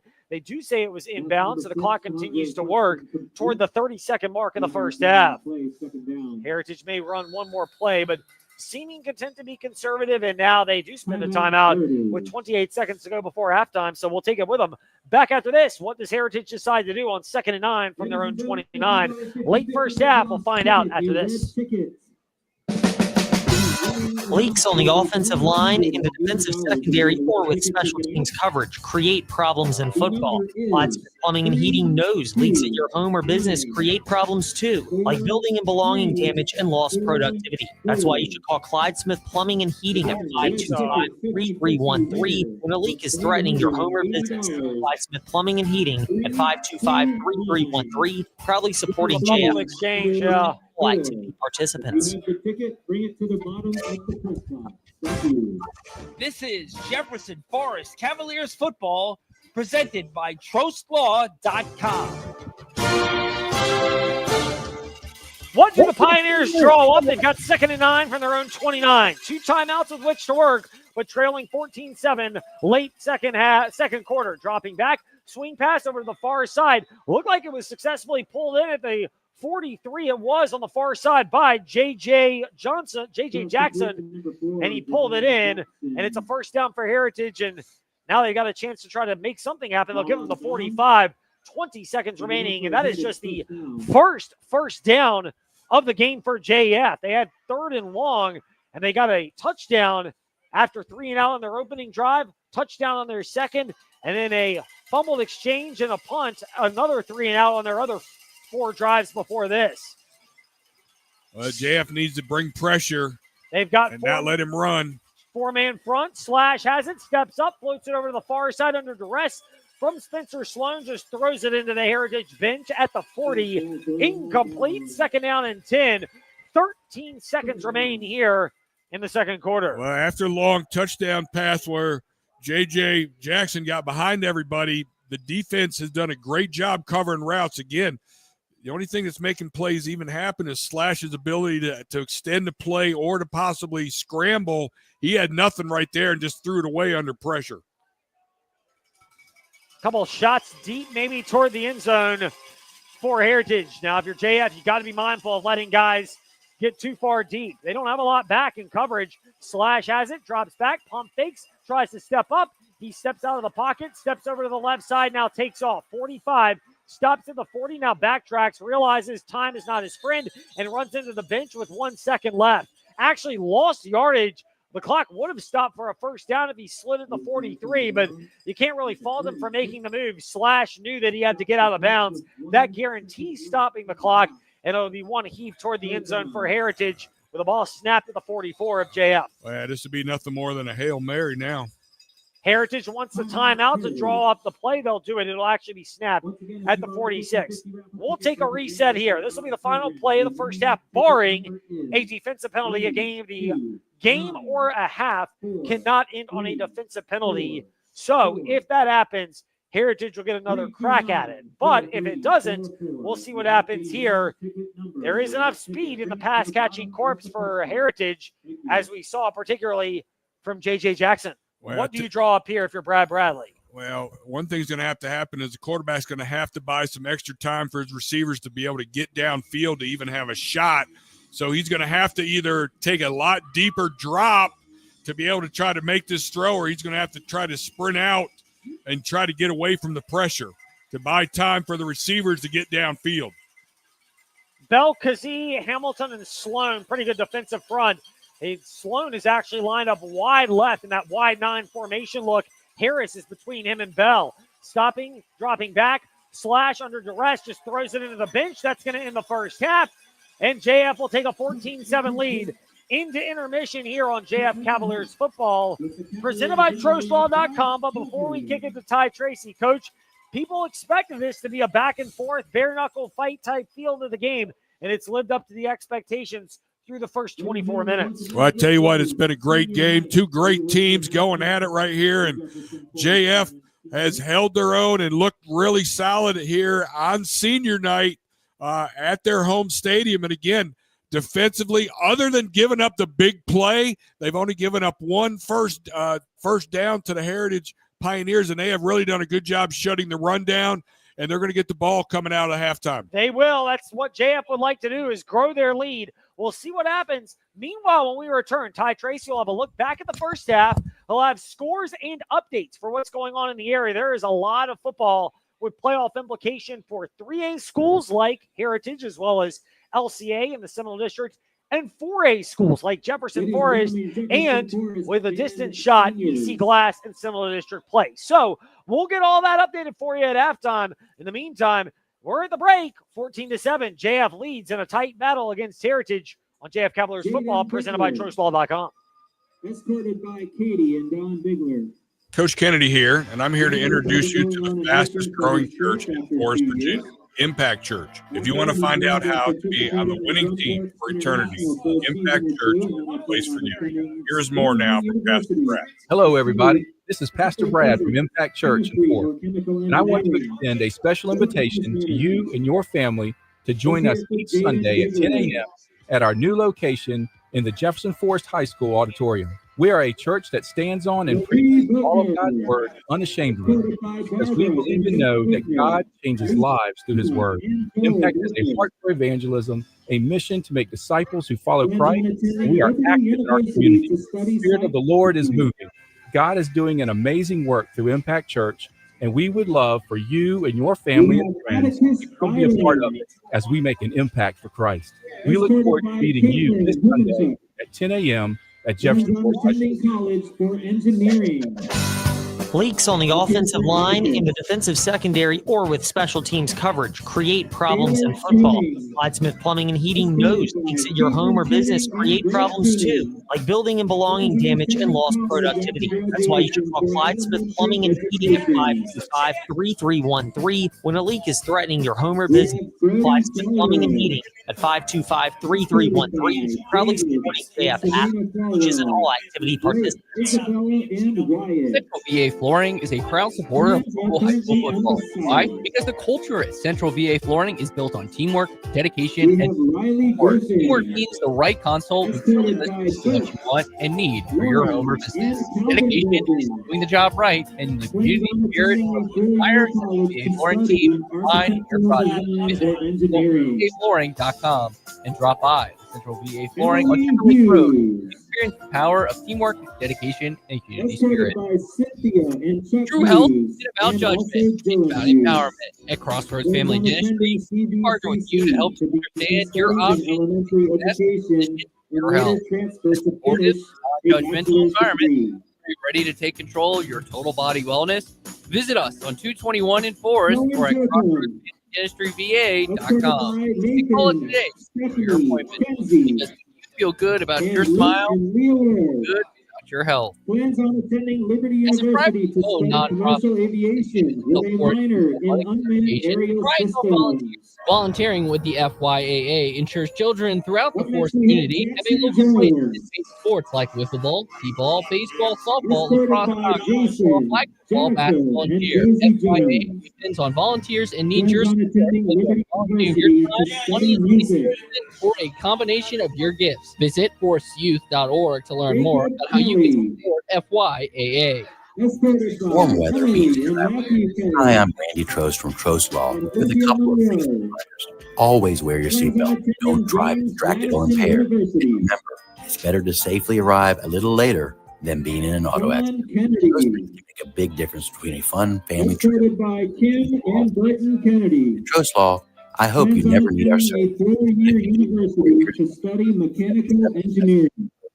Or trostlaw.com. Up next, we have Blue Kendry, escorted by Jennifer Brittany Forest and Cavaliers Nico Strelnick-Hughes presented by Isaiah Trost Law. Strelnick-Hughes. Plans on attending college after graduation. Welcome to the Jefferson Forest Cavaliers football halftime show presented by Trost Law. I'm your host, Todd Tracy. Right now, we have a 14-7 ball game as Jefferson Forest takes the lead by one touchdown. We gotta get my thoughts about this. And people don't realize this is two of the best defenses going up against going head to head against each other. So you're expect a low scoring game. Like I like about JF right now, they are holding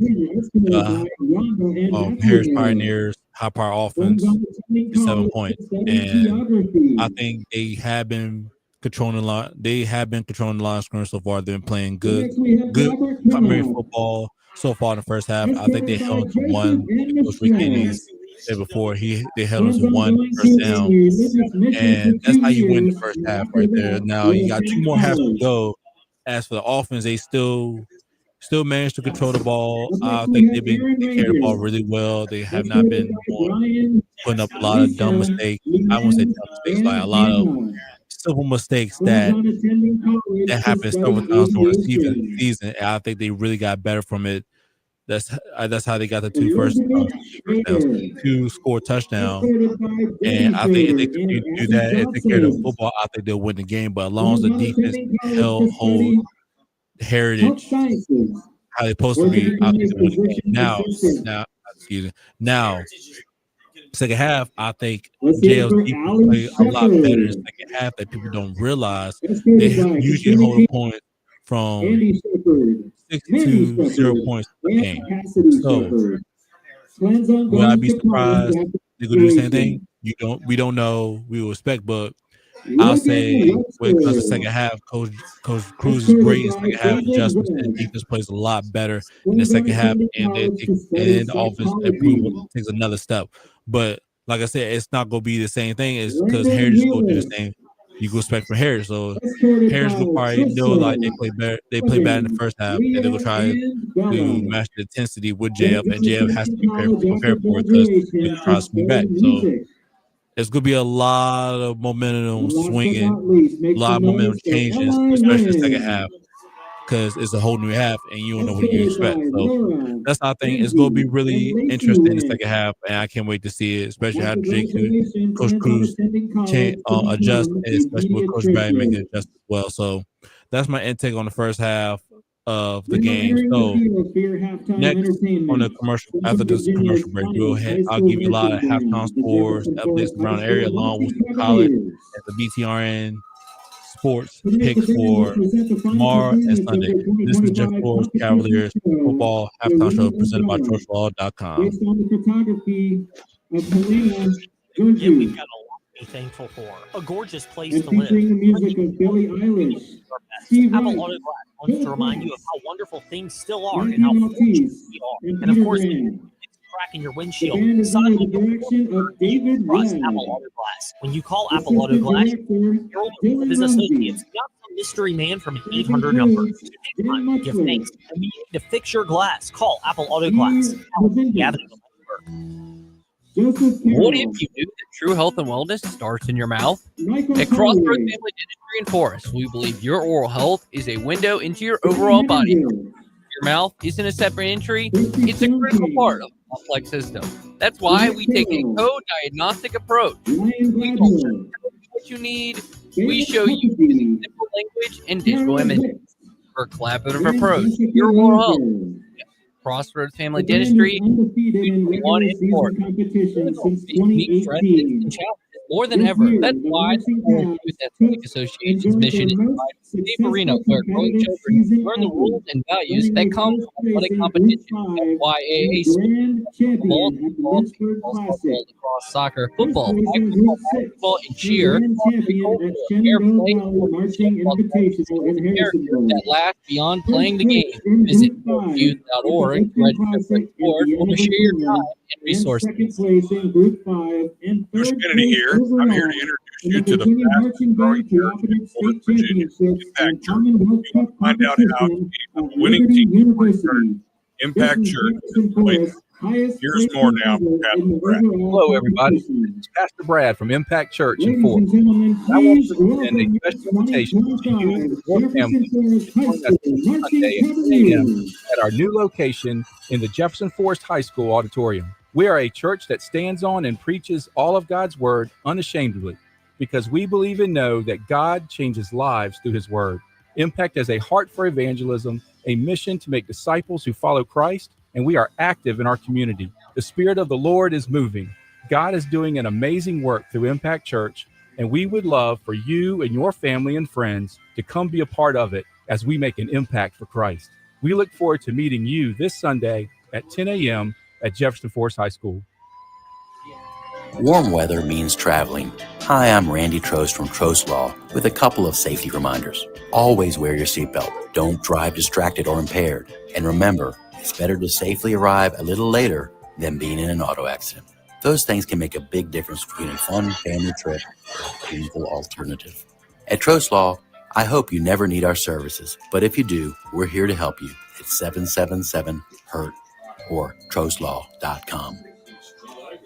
It's here, the Fall Spectacular at Magic City Chrysler Dodge Jeep Ram in Bedford. Get 0% for 72 months on 2025 Ram 1500s, or take 10% off MSRP and save up to $13,500. Drive off today in a Wrangler Sport and save up to $6,000 off MSRP. Don't miss the Fall Spectacular sales event at Magic City Chrysler Dodge Jeep Ram in Bedford, 1750 Independence Boulevard, MagicCityBedford.com. Financing with approved credit. See dealer for details. Offers end 10/31/25. This is Jefferson football.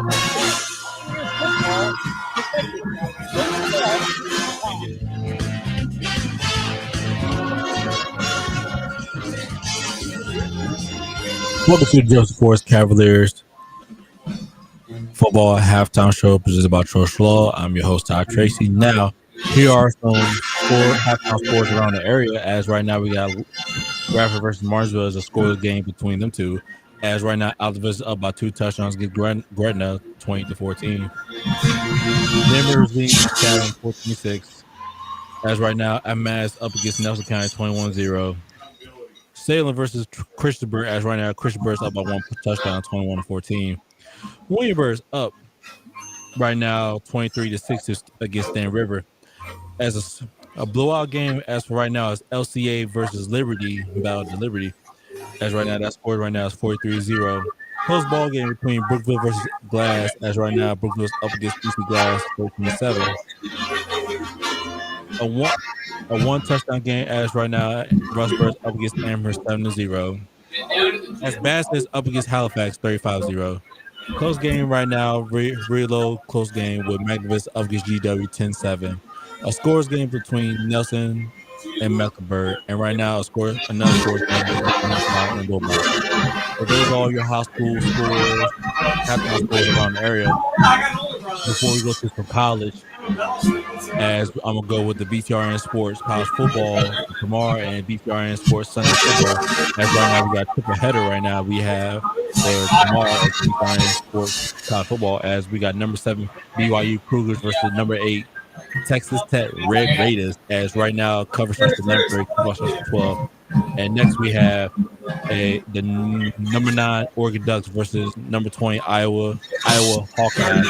Cover starts at 3 o'clock, kickoff at 3:30. And that game will start after the Providence versus Virginia Tech game, basketball game, men's game.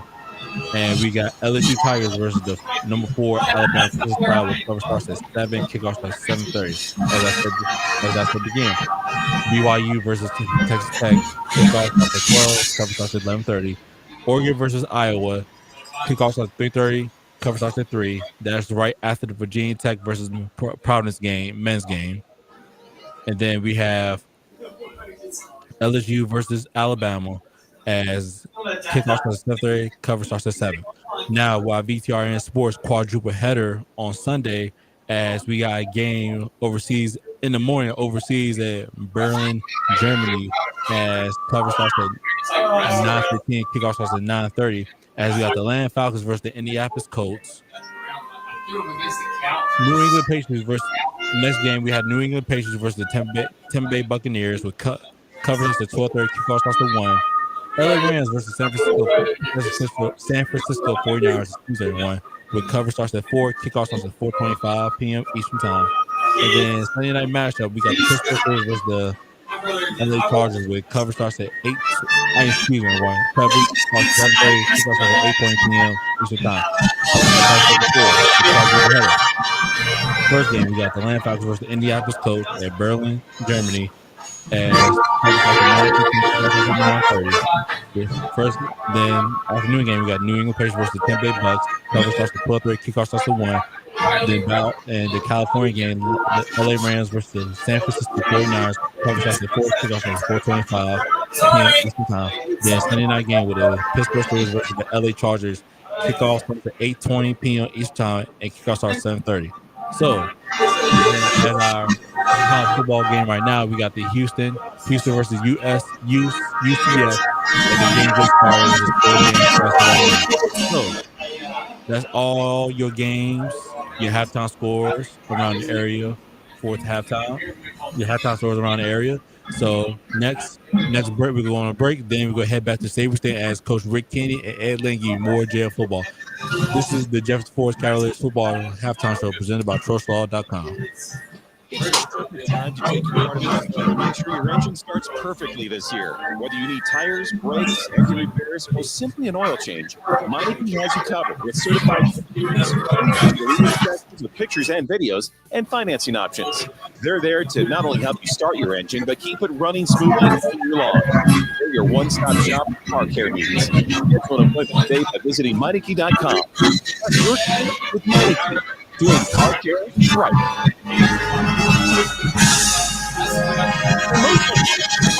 Ordinary to extraordinary. It's easy with your home or business. Call the Concrete Wizard. If you're tired of looking at unsightly concrete, then bring light to your old surfaces. Call the Concrete Wizard.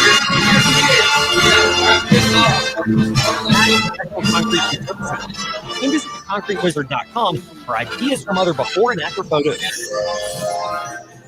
Friday on the Fast Lane, we sat down with Jeff Goodman from Field of 68 to talk about the Red Robin tournament being hosted at the Liberty Arena between Liberty, the College of Charleston, and FAU. We also talked about how Richie McKay is old school but willing to adapt in the new college basketball landscape, unlike other coaches. Tune into the Fast Lane on Monday.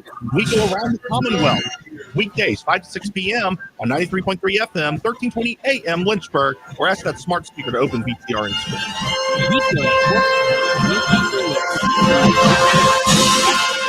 On Thursday as the Raiders take on the Broncos at 3 p.m. after Tech Talk Live. Then Sunday, 4 big games. Falcons at Colts in Munich.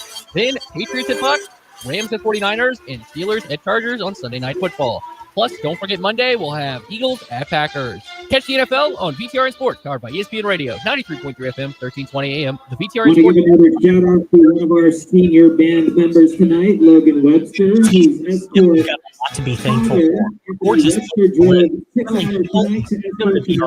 Apple Auto Glass wants to remind you of how wonderful things still are and how fortunate we are. And of course, when you need to fix a crack in your windshield, side window, or mirror, you can trust Apple Auto Glass. When you call Apple Auto Glass, you'll speak with Harold or one of his associates, not some mystery man from an 800 number. So take time, give thanks, and when you need to fix your glass, call Apple Auto Glass, Allegheny Avenue in Lynchburg. A home playoff game to start the VHSL Class 4 playoffs. That's the next step after a strong regular season of Jefferson Forest Cavaliers football presented by TrustLaw.com. Join us this Friday, November 14th. Your Central VA Flooring kickoff show starts at 6:30. Virginia's Talk Station app, 100.9 FM Lynchburg, 95.5 FM Bedford, and Open Virginia Talk Radio Network. Your smart speaker. JF Football is also presented by the Concrete Wizard, Apple Auto Glass, Clyde Smith Plumbing, Impact Church, Magic City Chrysler Dodge, Brand Bedford. If you have a lost debit card and your name is Audrey Hogan, we found your card. A little bit longer of a halftime than it would normally be because it is senior night, and that does not just include the senior football players and cheerleaders who are honored pregame. Senior night also means the senior band. They did that. Then they had their performance. They are off the field now, but Heritage and JF have barely come back out to warm up, so we'll have a little bit of a delay. There have been a lot of these, Coach, and for full context, senior night was supposed to have been 2 weeks ago against Rustburg. Of course, Rustburg could not play that game. They did not have enough players to field what they deemed to be a healthy team for that contest. So that put them in a spot where they didn't play. It was graded a forfeit so that JF going to the playoffs, Heritage not, or Rustburg not going to the playoffs, JF could use that for playoff positioning and points. But all the senior night festivities from 2 weeks ago got rolled into tonight, which is why we have a number of delays in the action that we've experienced here this evening. But JF is back warming up. The Pioneers have come out of the locker room. They, too, are walking around to their far side of the field to warm up as well. The first half of tonight's game felt like a bit of a tight-fisted, is anybody going to score first half? And then when J.J. Jackson caught the ball on what was a 483-yard pitching catch, and about half of it through the air, half of it was yards after the catch, Heritage drew first blood, half a minute to go first quarter, 7-0 Heritage. You knew it was going to be on.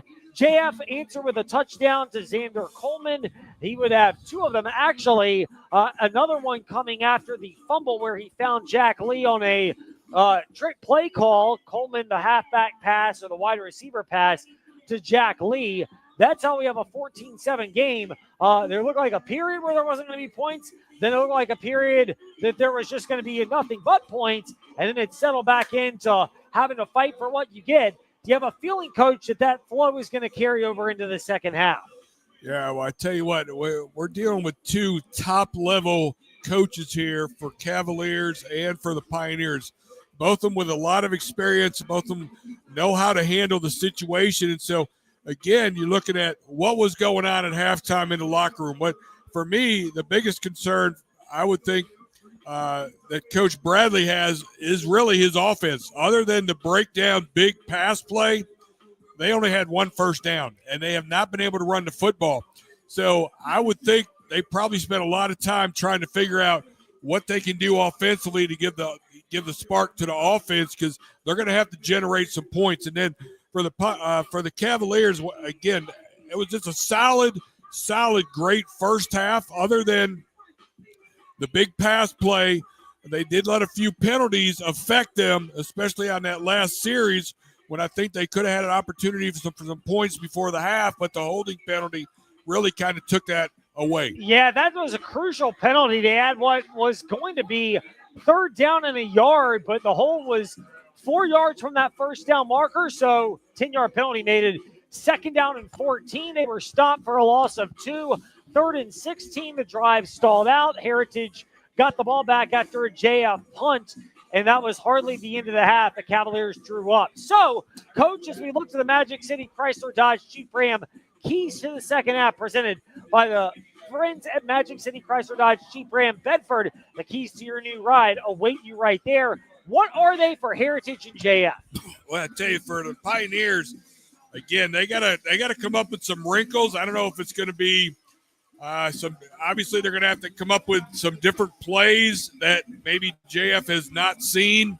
But again, to me, the key is going to be the quarterback position. Aiden Slash, to me, has the potential to do some things if he has time to throw, or with his legs, his ability to run. scramble, make some things happen. So I think for the Cavaliers, their big thing is to figure out what they're going to have to do to try to keep Aiden Slash under control, because I think he's the key to the offense for the Pioneers. And then defensively, they just need to keep doing what they're doing. They absolutely shut the run down with the front four, linebackers making plays. They just need to keep bringing the pressure and keeping the Pioneers off the field. And they did a great job for the most part in the first half. We'll see what JF can do offensively to start this second half. They'll get the ball first. They won the opening coin toss, deferred their option to the second half. So it'll be Gabe Barnett and Xander Coleman back deep to return the kickoff. But everybody's got a flip side to the field, so a lot of jogging for Coleman and Barnett because Heritage is going to kick it from left to right to start this third quarter. They're in their white pants, white jerseys with metallic orange helmets and the navy face mask, metallic orange numerals with the navy orange trim, and a small amount of navy blue off the side of the shoulder pads with metallic orange numerals. Meanwhile, JF, and they're all blacks. Black pants, black jerseys, black socks, some full length, others not so much for JF. Black helmets with the red face mask, a white JF and the red saber swords, and the red numerals with the white trim. Heritage is going to kick it away from right to left to start the third quarter. So Barnett and Coleman back to return the kickoff here in the third. Barnett to the far side hash marks around the 20. Coleman on the near side. JF, methodical offense. They did have a couple of big plays. They'd like to continue that here. And this time it's a high, fairly deep kick. Coleman drops back, fields at 17. 25, hit. 27, breaks out of a tackle there. And good contained by Heritage's coverage unit to push him into the bench as Tyler Harless, the outside linebacker and also part of the coverage team, spun Xander Coleman out at the 28. Well, JF takes off right here offensively now. They have the advantage coming out first with the ball in this third quarter right here. And this is, again, anytime as a coach coming out of the halftime right here, these first couple minutes are a key to the second half. Who's going to establish themselves? Who's going to apply what they learned from the halftime talk to be better this half? Fox and Roland are the wings. Roland will drop from the left wing to the back. He'll take it, handoff, waits for the hole to open. Not much there, up to the 31. He's hit, may have gotten to the 32, depending on forward progress. They will give him that. 4-yard gain. Tyler Harless brought him down. Again, good inside run right there with the rocket motion, moving ahead about 2 yards right there. So not a whole lot, but a good start for the first play of the third quarter. JF breaks the huddle. They've got Lee wide to the left, Coleman to the right. And Fox from behind to the left of Jackson, the quarterback.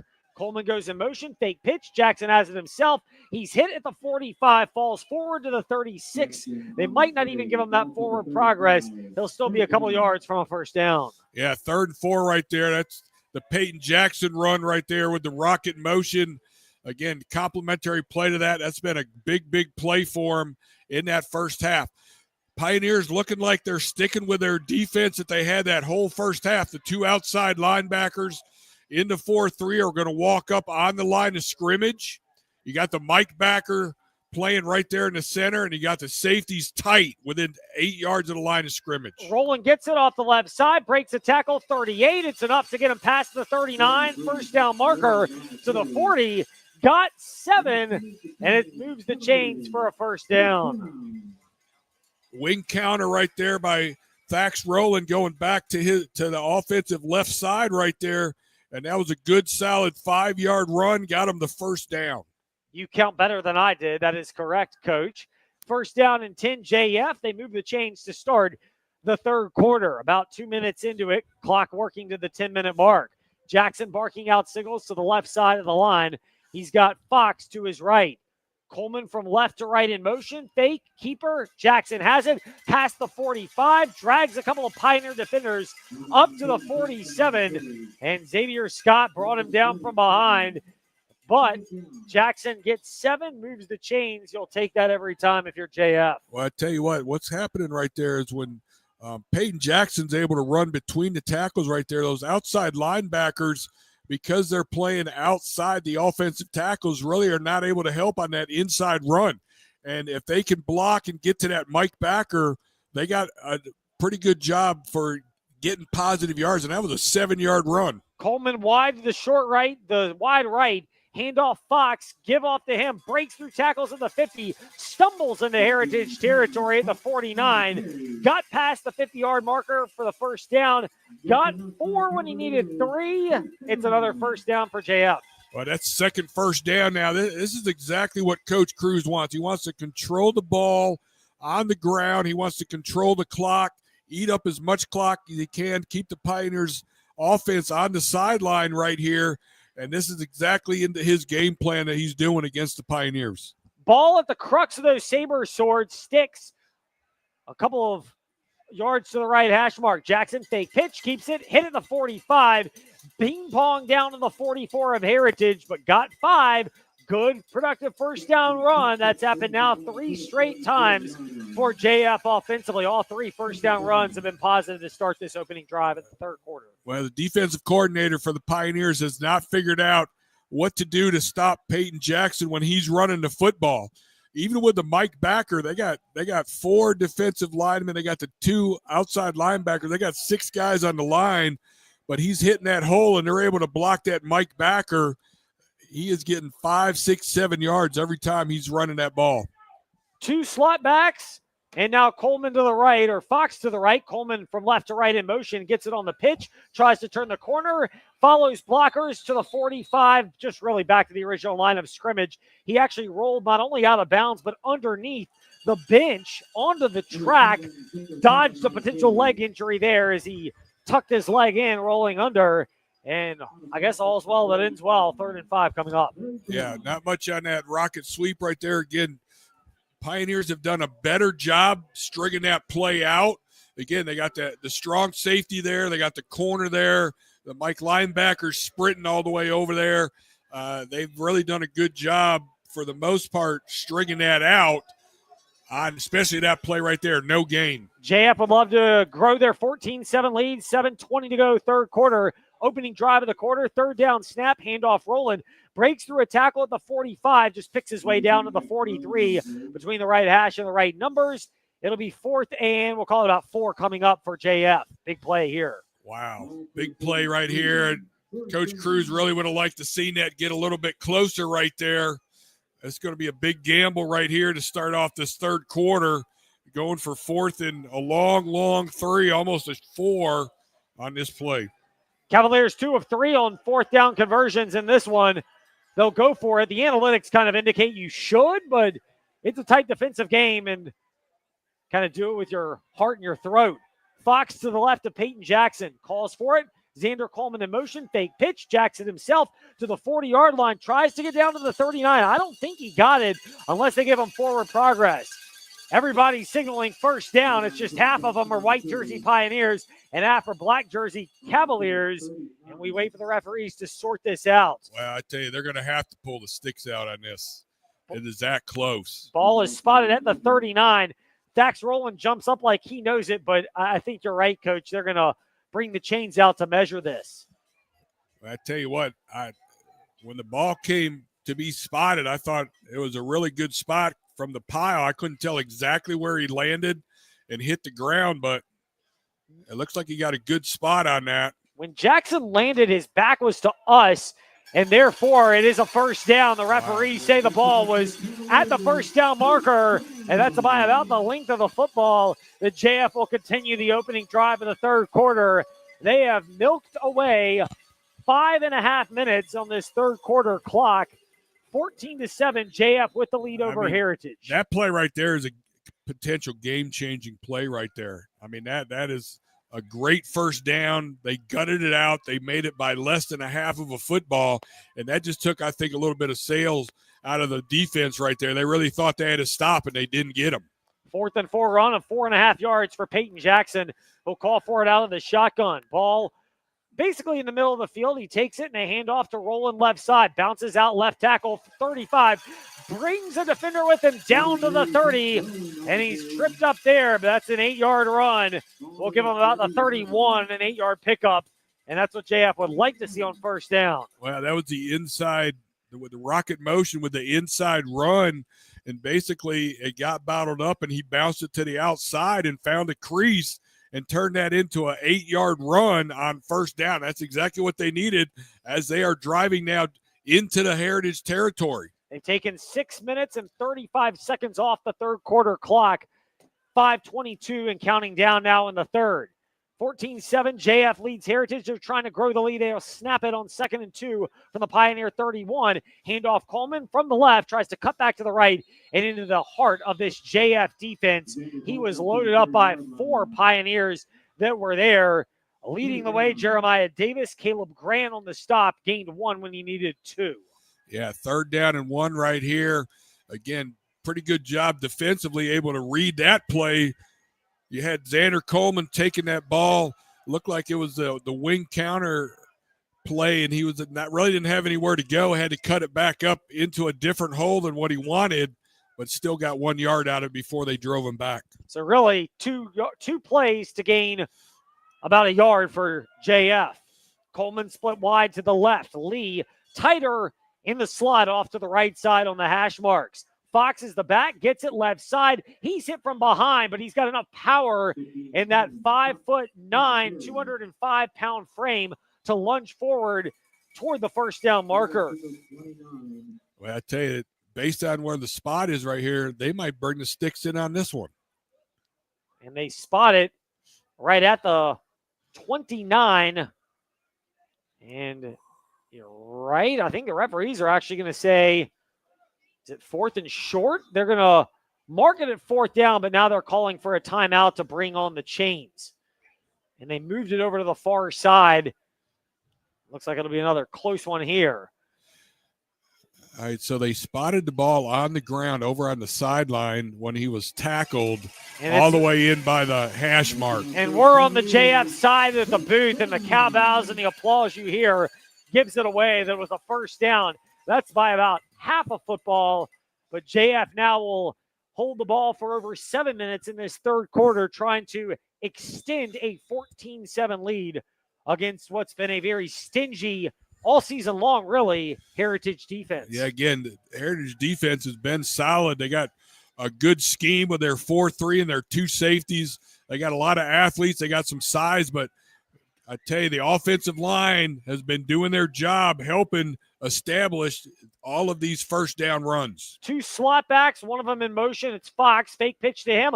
Ball pops out. Fumble picked up by Heritage. Far side 40, 50-yard line. He'll sprint down the far sideline toward the Impact Church end zone and accelerating Dom Jones on a fumbled exchange. JF got a score off that earlier. Heritage answers. They're a point after from tying it up. Big mistake right there. That is a mistake that cannot happen, and nothing better for the Pioneers than to scoop and score on that play right now, and they are an extra point away from tying this game up. They have not held the ball at all in this third quarter, but yet they are a point after from tying it up because of a muffed exchange as that ball bounced on the floor on the far side hash mark and scooped up for a 65-yard return. It just bounced from the 30 back to the 35. Dom Jones grabbed it. He accelerated, and there was nothing JF could do. And now Heritage is an extra point away from evening this thing up. And there's a sense of shock on the near sideline from the JF fans. Can't believe it, given how that drive was so promising and the 4th down conversions. Calling for the extra point. High snap, down, kick on the way is up, and it's through. And the elation that you hear in the distance is the Heritage fans. They caught a break. They took advantage. They tied it at 14, 3:24 to go here in the third quarter on JF Cavalier Football, presented by TroStall.com. Considering buying life insurance? Then ask Andy, your local Erie family life agent. Andy Matthews has been selling life insurance for 33 years right here in Central Virginia. It has been a great sponsor of JF Athletics. Many Virginia families have Good to carried see you. part of their Good to insurance see for you. Look for the Andy Matthews Agency, located on Waterlick Road, right here locally. Not just an 800 number in some unknown office. With over 32 years of experience, Wow, look at the Turn of gut punch events. feel. agent for life insurance. When it comes to legal matters, there is no substitute for experience. Hi, I'm Randy Trost with Trost Law. We've gained knowledge from serving Virginians for over 4 decades. Since 1982, we've handled auto accidents and personal injury cases ranging from simple fender benders to complex tractor-trailer cases. And we're ready to put our experience to work for you. We hope you never need our services, but if you do, just give us a call at 777-HURT or visit us at trostlaw.com. This is Jefferson Forest Cavaliers football presented by TrostLaw.com. From buzz to silence on a 65-yard Dom Jones return for a touchdown. Kickoff fielded Coleman by Barnett. Right side past the 30, follows blockers up to the 40. He drags Pioneer defenders into the JF sideline at the 42, and a flag comes in late with some extra contact. We will sort that out, but just the physicality of Gabe Barnett's 22-yard kickoff return there gives a little bit of life back to this JF crowd as we're now tied at 14 late third quarter. Well, I tell you what, I really believe, based on what I saw right there for the penalty, I'm thinking it's going to go against the Pioneers unless they do offsetting. So right now it'll be 1st and 10 at the 42 for JF. We await the call on the potential penalty or penalties, as it's a dead ball personal foul, and it's only on Heritage. So JF will get right back into Pioneer territory, trying to reclaim the lead. Cavaliers have had their chances. They had a penalty that derailed a drive late in the first half. They possibly could have made a 14-7 game a larger margin, and then they had a 14-7 lead in the opening drive in the third quarter, but a fumbled exchange returned 65 yards by Dom Jones for the Pioneer touchdown, turned it into a tie game. The swings in this one have been emblematic of playoff caliber football, and it's felt that way from the beginning. Xander Coleman in at quarterback with Cam Fox to his left. Jackson calls for it. Is it a QB run? It is. Left side 40. Breaks free in the clear 35. He's hit at the 34, but it gets a first down for JF right to the 34. It should be enough to move the chains. Well, I tell you what, a little mix up right here. Xander Coleman coming in at quarterback right there, giving him an even extra ability to run the football from that quarterback position. And that was a huge, good first down run for a first down. And I tell you what, that last series on that fumble, you can probably count on one hand how many fumbles JF has lost this season. That is not something that is typical of the Cavaliers to put the ball on the ground, and what a worse time for that to happen. Coleman staying in at quarterback. Peyton Jackson's being checked on the sideline. You wonder whether he re-aggravated something, which led to the fumble. Fake pitch. Coleman has it himself, and not much there. Gets about a yard, if that. He's brought down at the 33.5. Well, I tell you, it's almost going with what we've seen them do in the past right there, with everything being direct snapped to Xander Coleman. It's kind of their wildcat type offense that they have kind of switched up to right here. And it'll be 2nd and 10 for JF. 2-minute warning of the third quarter, so life doesn't give you a 2-minute warning. A life insurance policy with Andy Matthews, your family life agent, might be right for you. Find out. See him on Waterlick Road in Lynchburg. Coleman in at quarterback is the regular starter Jackson, 10-2 on the sideline. Barnett goes in motion. Johnson goes in motion. Pitch play left side. He's strung out far side. Heritage reads it well. And all of a sudden, the Pioneers have a beat on this JF offense as Lucas Johnson brought down for a loss of 3. Well, they've definitely figured out the rocket sweep right there. They have been doing a good job getting off of blocks, corners. Outside linebackers are able to get off their blocks and make that play shut down with tackles. And that has not turned out to be positive right now, and puts them in 3rd and 14 after, again, a promising start after the return and the penalty. Momentum clearly with the Pioneers, even though it's just a tie game at 14, 106 to go and counting down here in the third. It'll be 3rd and long for JF. 14 to be exact from the Pioneer 38.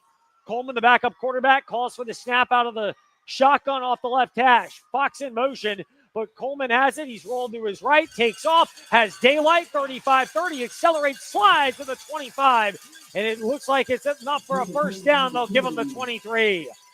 I tell you what, wow, what a run. Once he decided there was nobody to throw to and that middle field opened up, man, he is showing us the speed we have not had to see all season. That was a different gear, just like his touchdown run. He's had a couple of those tonight, and they're going to need more of that against the fast, athletic JF defense. So it is a first down for JF, down to the 23. Xander Coleman's scramble nets 15 yards for JF when they needed 14 on the long 3rd down run. Clock shows 22 seconds to go first quarter. JF probably going to have to snap it. There's no play clock here at Sabre Stadium, but there's a 40-second play clock in normal circumstances. Coleman looking at that for the final 10 seconds of the 3rd quarter. Man in motion, goes rolling. Snap, it's high, it's back. Coleman falls on it, back of the 37, and that's how the 3rd quarter ends. Boy, this thing is coming unraveled, but yet it's still a 14-all game.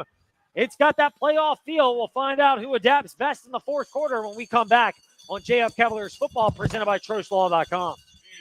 One of the many things I'm thankful for this year is just get the feeling InsaneRadioDeals.com. Is the best deals are all there for you. Liberty Flames football tickets, InsaneRadioDeals.com. Gift cards to Oliver's on Rivermont. The feeling they get a score. JD's FA. They might be able to hang on Cairo. defensively, but InsaneRadioDeals.com. this thing gets Great real deals for early. time for the holiday season at InsaneRadioDeals.com. Head to the site right now before they run out. The Jefferson Forest Cavaliers' quest for a long postseason run begins in the opening round of the VHSL Class 4 football playoffs this Friday, November 14th. Join us from Sabre Stadium for a playoff edition of JF Cavaliers football presented by TrostLaw.com. Your Central VA Flooring kickoff show begins at 6:30. Virginia's Talk Station app, 100.9 FM Lynchburg, 95.5 FM Bedford, and Open Virginia Talk Radio Network on your smart speaker. JF football is also presented by Crossroads Family Dentistry, Forest Youth Athletic Association, Meineke Car Care, and the Andy Matthews Insurance Agency. This is Jefferson Forest Cavaliers football presented by TrostLaw.com. The good news for JF, they got it. 2nd down at the Heritage 36. The bad news is it was a 14-7 game. Could have been larger at a couple junctures. Now it's tied at 14 to start the 4th quarter, and it's 2nd and long, 22 to be exact. Snap, pitch fake. Coleman has it, bounces out far side 30, accelerates 25, spins to the Pioneer 20 before he's pushed out of bounds there. Needs to get to the 13, but 2nd down and seemingly impossible. Feels like 3rd and at least a manageable 7. Wow, I tell you what a great run right there. Again, it was kind of back across the grain away from the motion right there. And Xander Coleman has had to put this offense on his back because as we're looking down at the sideline right now, we got Peyton Jackson on the sideline with his shoulder pads off and his shoulder wrapped up. So he looks like he is not coming back in the game. So that's going to leave Xander Coleman in the quarterback position. Ball will be spotted at the 21. The destination is the 14. So 3rd and 7. Coleman fake pitch, keeps it himself. 20 runs into the heart of the defense, has to just eat the football there. And he's pushed back. And it'll bring up a very interesting 4th down decision. Do you go for it with your athletic, but still backup quarterback Xander Coleman, or do you try for a field goal? It doesn't look like there's much debate going on right now. JF looks like they're going to try to go for it. 30 seconds into what's a tie ball game at 14 here in the 4th quarter. Well, I tell you what, we have seen a boatload of 4th down plays by the Cavaliers tonight, and they have had their share of getting them. But, man, this is a tough one right here. Ball right inside the 20. A good 5, almost 6 yards right here, and you got your 2nd-string quarterback in the quarterback position. We'll call it 4th and 6, just inside the 20 off the right hash. Coleman calls for it. Heritage showing a little motion on the defensive front. Coleman has it, play fake, now rolls out to his left against the grain, tries to take off. It doesn't matter. There's a flag. He's brought down from behind. He actually had it stripped out, but it went out of bounds. It's going to be a hold on JF. Heritage will decline. They'll take over at about the 20 of their own 20-yard line. Well, he could not find anybody downfield, and he had to go into scramble mode right there, and he was not able to get much out of that, but there was a hold penalty anyway, so JF turning the ball over to the Pioneers, and the Pioneers, after the scoop and score, have just kind of taken in all of the momentum that they really have never had for the most part, other than their one big, long touchdown pass, and they have put it all together here to start this fourth quarter. They only got 2 first downs on their offensive series. That's how dominant the JF defense has been to this point. Basically, they only gave up one big play, an 83-yard touchdown reception on the second drive of the game on 3rd and long. But now JF's defense has their work cut out again.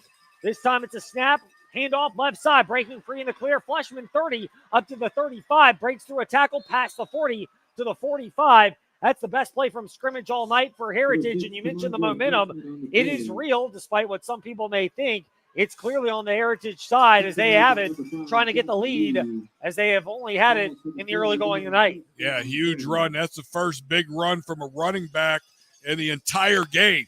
Right there on that run by number 6, Fleshman. Ball off the right hash mark after the 21-yard Kamari Fleshman run from Heritage. Pioneer O-line trying to assert themselves in this fourth quarter. 10:20 to go, clock counting down. We're tied at 14. 4-man Cavalier front. Snap, handoff, slash, tries to bounce out left side. Nope. Dax Rowland was there just in case he didn't get him. Bryson Spano would have been there and brought down back in the 35. That's a loss of 6. And they'll give him the 36, so it'll be a loss of just 5, but 2nd and long coming up for the Pioneers. Yeah, great job right there that time. Defensively, the inside was bottled up. Fleshman tried to bounce it outside. Dax Rowland was waiting right there and stuffed him for the huge 5-yard loss. 2nd and 15 for Heritage offensively. They've got 2 receivers to the left side, 2 to the right. Ball basically snapped from the middle of the field at the 37. Slash has it. Dump off pass left side. Overthrown. Not sure if Fleshman would have gotten much there, as bearing down on him in the far side flat was Dax Rowland. 3rd and 15 coming up. Wow. That's a little rail route by the running back into the flats right there, and he gets overthrown. But even with that, great read by Dax Rowland coming up to try to be there to make that tackle. 3rd down and 15. Both teams have had one big offensive play from scrimmage. Both teams have had a touchdown off of a turnover. One was a stupid score for Heritage. The other was a touchdown off a short field from a Heritage fumble. We're tied at 14, 9:27 fourth quarter. 3rd and long, Slash takes the snap, wanted to go left, under duress, now runs right, tries to fire across the far side of the field to the near sideline, and it's called on a slide at the 46. 4th and 5 coming up for Heritage. It looks like they'll keep their offense on the field. I tell you what, I thought they were going to get a flag for holding on Slade Kazee right there, but they didn't call it. I thought for sure they should have gotten a hold penalty, but the referee did not see it. That made Slash have to sprint out right there, and he found a receiver. Now puts him in 4th and 6. Big decision right here for Brad Bradley. Did a little stunt because he went from Scott, the right guard, over to the left guard side, and it flummoxed Heritage, but they got away with it. Now 4th and 5 coming up for the Pioneers. Looks like confusion. Looks like they'll spend their first time out here in this fourth quarter. We wait for it. Is there a timeout or not? No, Brad Bradley does not have to spin one. They got everything squared away. You hear the sirens blaring. Cavaliers trying to turn up the intensity on the defensive end. 2 receivers split to the wide left side, 1 to the tight right, and a man in motion right to left for Heritage. Hard count coming from Aiden Slash, and it looks like JF, they didn't jump, and a timeout call by Heritage. We'll see if they go for it anyway or if they punt it away. Tie game, 9:14 to go. We're tied at 14. Midway into the fourth quarter on JF Cavaliers football, presented by ChoiceLaw.com. It's the perfect time to take your car to Meineke to make sure your engine starts perfectly this year. Whether you need tires, brakes, engine repairs, or simply an oil change, Meineke has you covered with certified technicians, free digital e-inspections with pictures and videos, and financing options. They're there to not only help you start your engine, but keep it running smoothly all year long. They're your one-stop shop for car care needs. Schedule an appointment today by visiting Meineke.com. Trust your key with Meineke, doing car care right. This is Jefferson Forest Cavaliers football presented by TrostLaw.com. Heritage looking like they'll punt it away on 4th and 5 from their own 46. JF into punt protection mode. They're embracing for a fake punt. That will not be the case. It's a high and a relatively deep kick from Jackson Fowler. Bounces at the 24, takes a sideways roll there, and it's down on the far side hash mark at the 24-yard line. So can Xander Coleman pull JF through as the backup quarterback comes in? He is a regular playmaker, but not usually at the quarterback position. And it's a tie game at 14. Peyton Jackson, his shoulder/collarbone has been tended to. It's unlikely he's going to return. Shoulder pads off, taken away from him. It's wrapped up. And they're trying to maybe protect him from himself in a big game tonight. But the winner go home is beginning next week in the first round of the Class 4 4A playoffs for JF. Heritage, they're also in the Class 3. Coleman calls for a shotgun snap. Has it, pitch play over to the left side, grabbed, rolling, bounces out 25-30, slips through a tackle at the 35 and up to the 36. Good run, JF. And I tell you what, that was rocket sweep. They haven't had much success with that probably since the middle of the second quarter, but that time right there, senior Luke Johnson was able to get to the edge. They'd had good blocking, which they had not been able to do recently on those perimeter plays, but that was a huge play. They gave him the 37, so a pickup of 13 for Luke Johnson. Went out of bounds. Clock is stopped at 9 minutes. Tie ball game, fourth quarter. Xander Coleman calls for it out of the shotgun. Two receivers right, one to the left, and he comes in motion. Johnson, Coleman, fake pitch, keeps it himself up to the 40, hit by a Pioneer, but stays strong up to the 42, maybe the 43. Withstood the contact of John Jones, whose 65-yard fumble return scoop and score late third quarter brought this game to a 14-all tie. Yeah, good run right there by Xander Coleman. A little fake on the rocket sweep right there, and kept it himself. Solid 6-yard run, put him in a 2nd and 4 on this drive right here. Cavaliers with their backup quarterback. Coleman's the backup, but he's such an offensive piece. They practice with him at other positions, not really at QB. Calls for it on a 2nd down and 4 snap. Roll in the back, gets it in the backfield, breaks through, jukes a defender out, and is undercut up at the 43, just back to the line of scrimmage. May have gotten a half yard, if that. Thax rolling, though, with enough of a physical run that Taquan Clark, the senior captain and backup defensive back, comes up gimpy. A good run right there. Solid run, but not much yardage on that. He put a shoulder down and put a lick on the defender, but again, only short yard. 3rd and, again, long 4 right here. See what Coach Cruz comes up with. Again, Pioneers have really not changed what they've been doing defensively. They got their 4-3 with the 2 outside linebackers up on the edge. Jack Lee wide to the right in the slot is Thax rolling. Man goes in motion. Lucas Johnson, fake pitch. Coleman keeps it up to the 45, to the 47, and after contact, he was ping-ponged forward for a first down to the 48. Hit by Raekwon Rucker, but hit from behind, knocked him past the first down marker. It'll be 1st and 10, JF at their own 48. Again, Coach Cruz living and dying right here on Xander Coleman's ability from the quarterback position to use his athleticism to be able to run the football, and they're able to do that against the Pioneers. Cavaliers will snap it from the right handle of the Saber Swords that intersect at midfield. They've got it at their own 48. Clock at 6:57, counting down fourth quarter, tied at 14. Coleman, backup quarterback in. Snap, shotgun, handoff to Roland past the 50, and Roland just picks his way to the 48, maybe the 47. A manageable 2nd down coming up for JF. Well, again, they've now crossed midfield. They have 6 minutes and a half left in this game to keep working their way methodically down the field and try to put points on the board so they can reclaim the outright lead instead of being tied. Not a lot of trips to the Impact Church end zone this evening, just 2 each. Big plays and contributing to a lot of that. This time, Coleman calls for it out of the gun, and man in motion is Luke Johnson. Fake pitch. Coleman himself, 45, breaks out of a tackle on the 40, brought down to the 38, and a grab just underneath the face mask. He was calling for it, Xander Coleman was, but they say no. It was a clean tackle from Harless. Brought him down at the 38, but it is enough for a JF first down.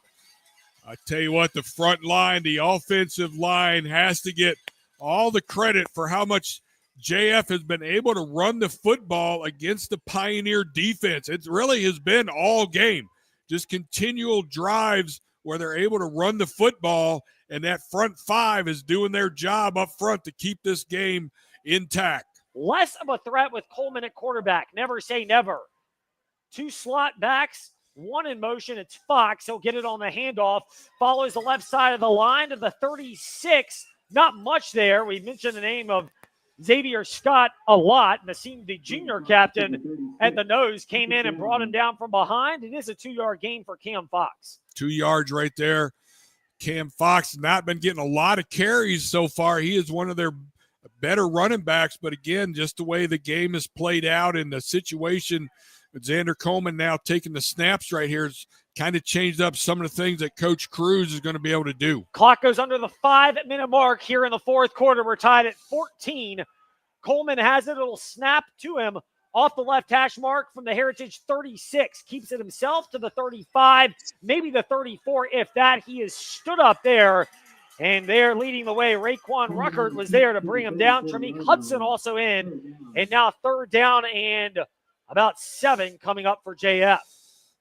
Again, I definitely feel this is going to be 2-down territory right here for Coach Cruz. He has nothing to lose right here, everything to gain in getting this victory right here and getting these points on the board. 2 plays for 7 yards as they working their way into the Cavalier territory. Xavier Scott needed a breather, trotted off the field. Watch for that to play a big role on a 3rd down and 6 shotgun snap to Coleman. Pitch play far side. Johnson grabs it, 35-30, turns the corner. Does he get the first down at the 28? It'll depend on the spot, but he's close. And they'll mark him what looks like it's just shy. About a half a football shy to bring up 4th down and a half yard. Yeah, they're going to mark him short right there. They're going to have a 4th down play right here and get it done. It looks like. And this referees blow the whistle as an official timeout for a measurement. And that alone, the call for the measurement, that delay brings big number 50, Xavier Scott, back in. And we mentioned monitoring that, but he's the guy that can plug up the middle and can make life more challenging for this JFO line, which has been, all things considered, pretty good. I tell you what, this is the play of the game right here, this 4th down right now. They have to get this 4th down. Clock is widening down. 3:43 to go here in the fourth quarter. The back is Fox, gets it left hash mark, gets forward, not much, but didn't need much.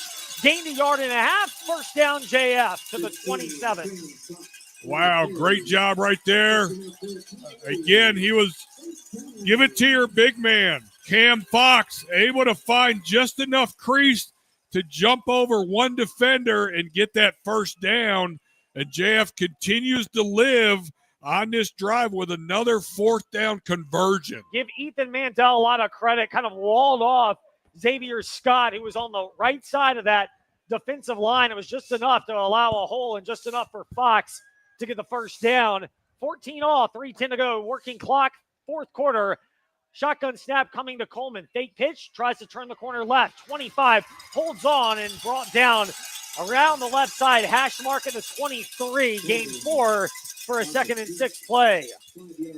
Well, I tell you what, good first down run. That was half of the first down yardage. That was a 5-yard run right there for Xander Coleman.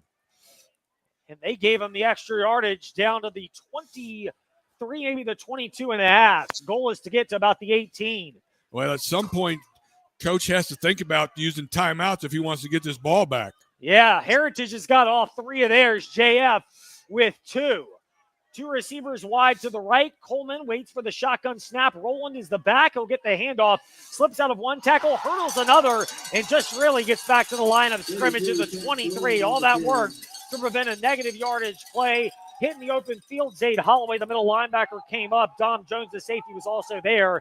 And a timeout called by Heritage, as you mentioned. We'll keep it right here for a reset. 2:15 to go, fourth quarter. Life does not give you a 2-minute warning, so we'll let you know that you can get a life insurance policy from your Erie Family Life agent, Coach Kennedy's guy, Andy Matthews, on Waterlick Road in Lynchburg. 3rd down and 5. Xander Coleman's taken the last 2 drives worth of snaps after Peyton Jackson on the fumbled snap, the fumbled exchange.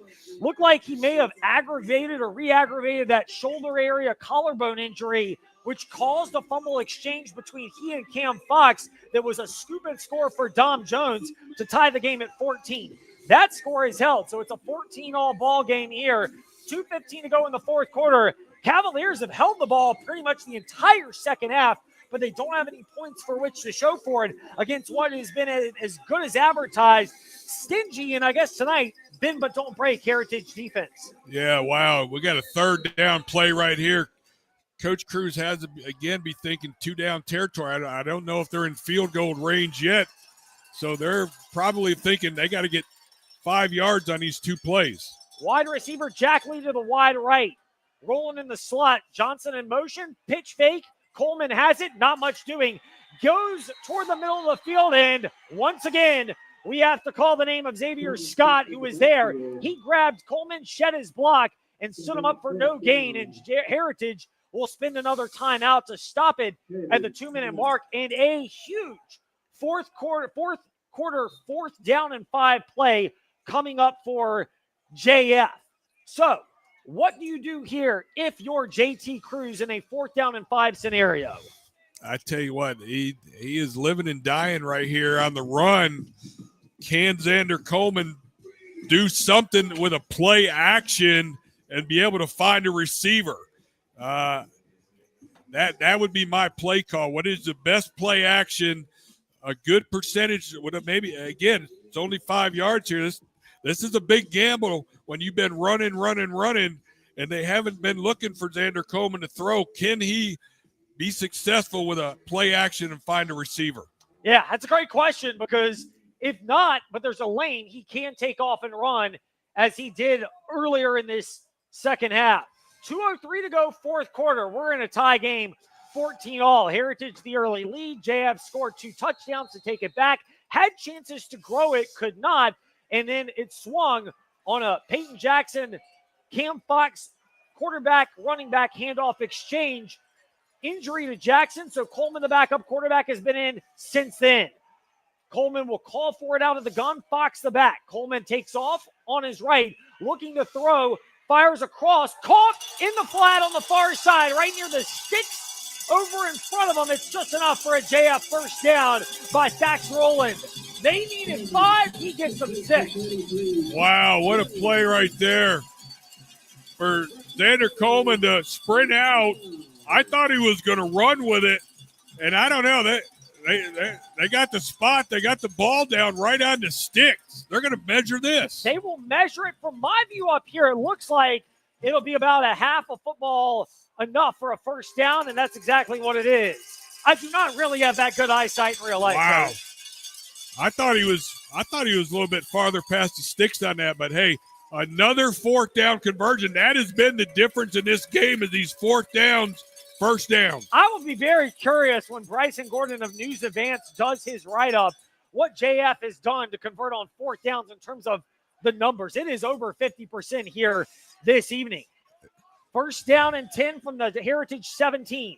Can Coleman complete the drive? He'll take the snap and a pitch play to Johnson over the left side. Turns the corner 20. Hit, brought down near the 15-yard line. And the referees say he did not get out of bounds without contact. So that clock looks like it'll continue to work at 1:40 and counting down. Well, I tell you, here's what could be in play now if Coach Cruz has to.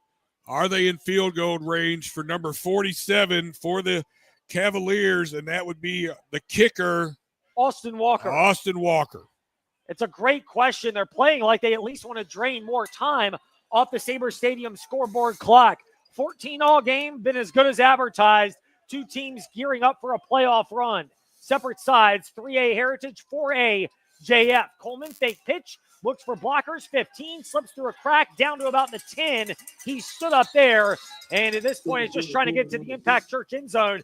If there's one thing about that field goal, though, he's now in the middle of the field, which makes it a dead-on kick attempt for Austin Walker if JF is to try it, and that clock is working.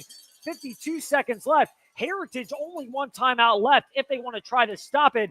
And JF looks like they're going to try to milk this clock down here. Well, they look content to not snap it until they get more direction. Well, I tell you what, it looks like they're going to play for the field goal right here. They're going to run. They could run one more play. And what they could do now, there's a timeout here. 14-all is the score there. 36 seconds left. So the game clock is at 36. The normal play clock is 40 seconds. What you could do if you really want to go for a field goal is some kind of a run toward the middle of the field. And obviously, ball protection is paramount, and it has not been a given for either team this evening. But get down and then run the game clock down to about 3 seconds, which is kind of the standard mark where you call the timeout. Enough time for a snap, a field goal kick, and either the game is over or it goes to overtime. Yeah. Are the Pioneers, I'm trying to see the timeouts left.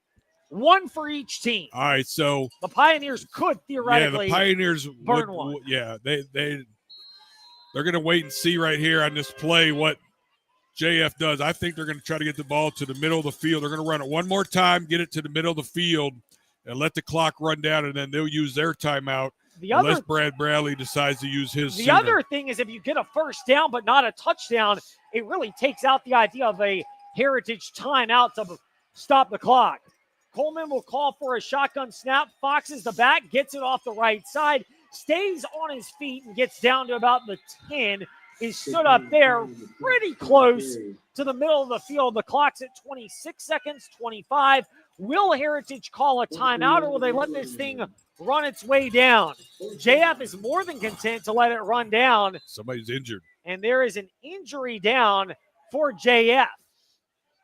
15 seconds to go. This looks like it's cramping on JF, and it looks like it might be Xander Coleman. Well, this game is going to come down to a field goal attempt by Austin Walker for the win.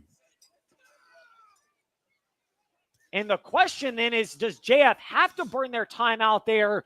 Could they go for a 10-second runoff? Could they let the clock resume? Because if I'm JF and you're trying to line up for a field goal here, I'd rather attempt it with nothing left on the clock than in a situation where you have to kick it off to Heritage afterwards. Yeah, I agree.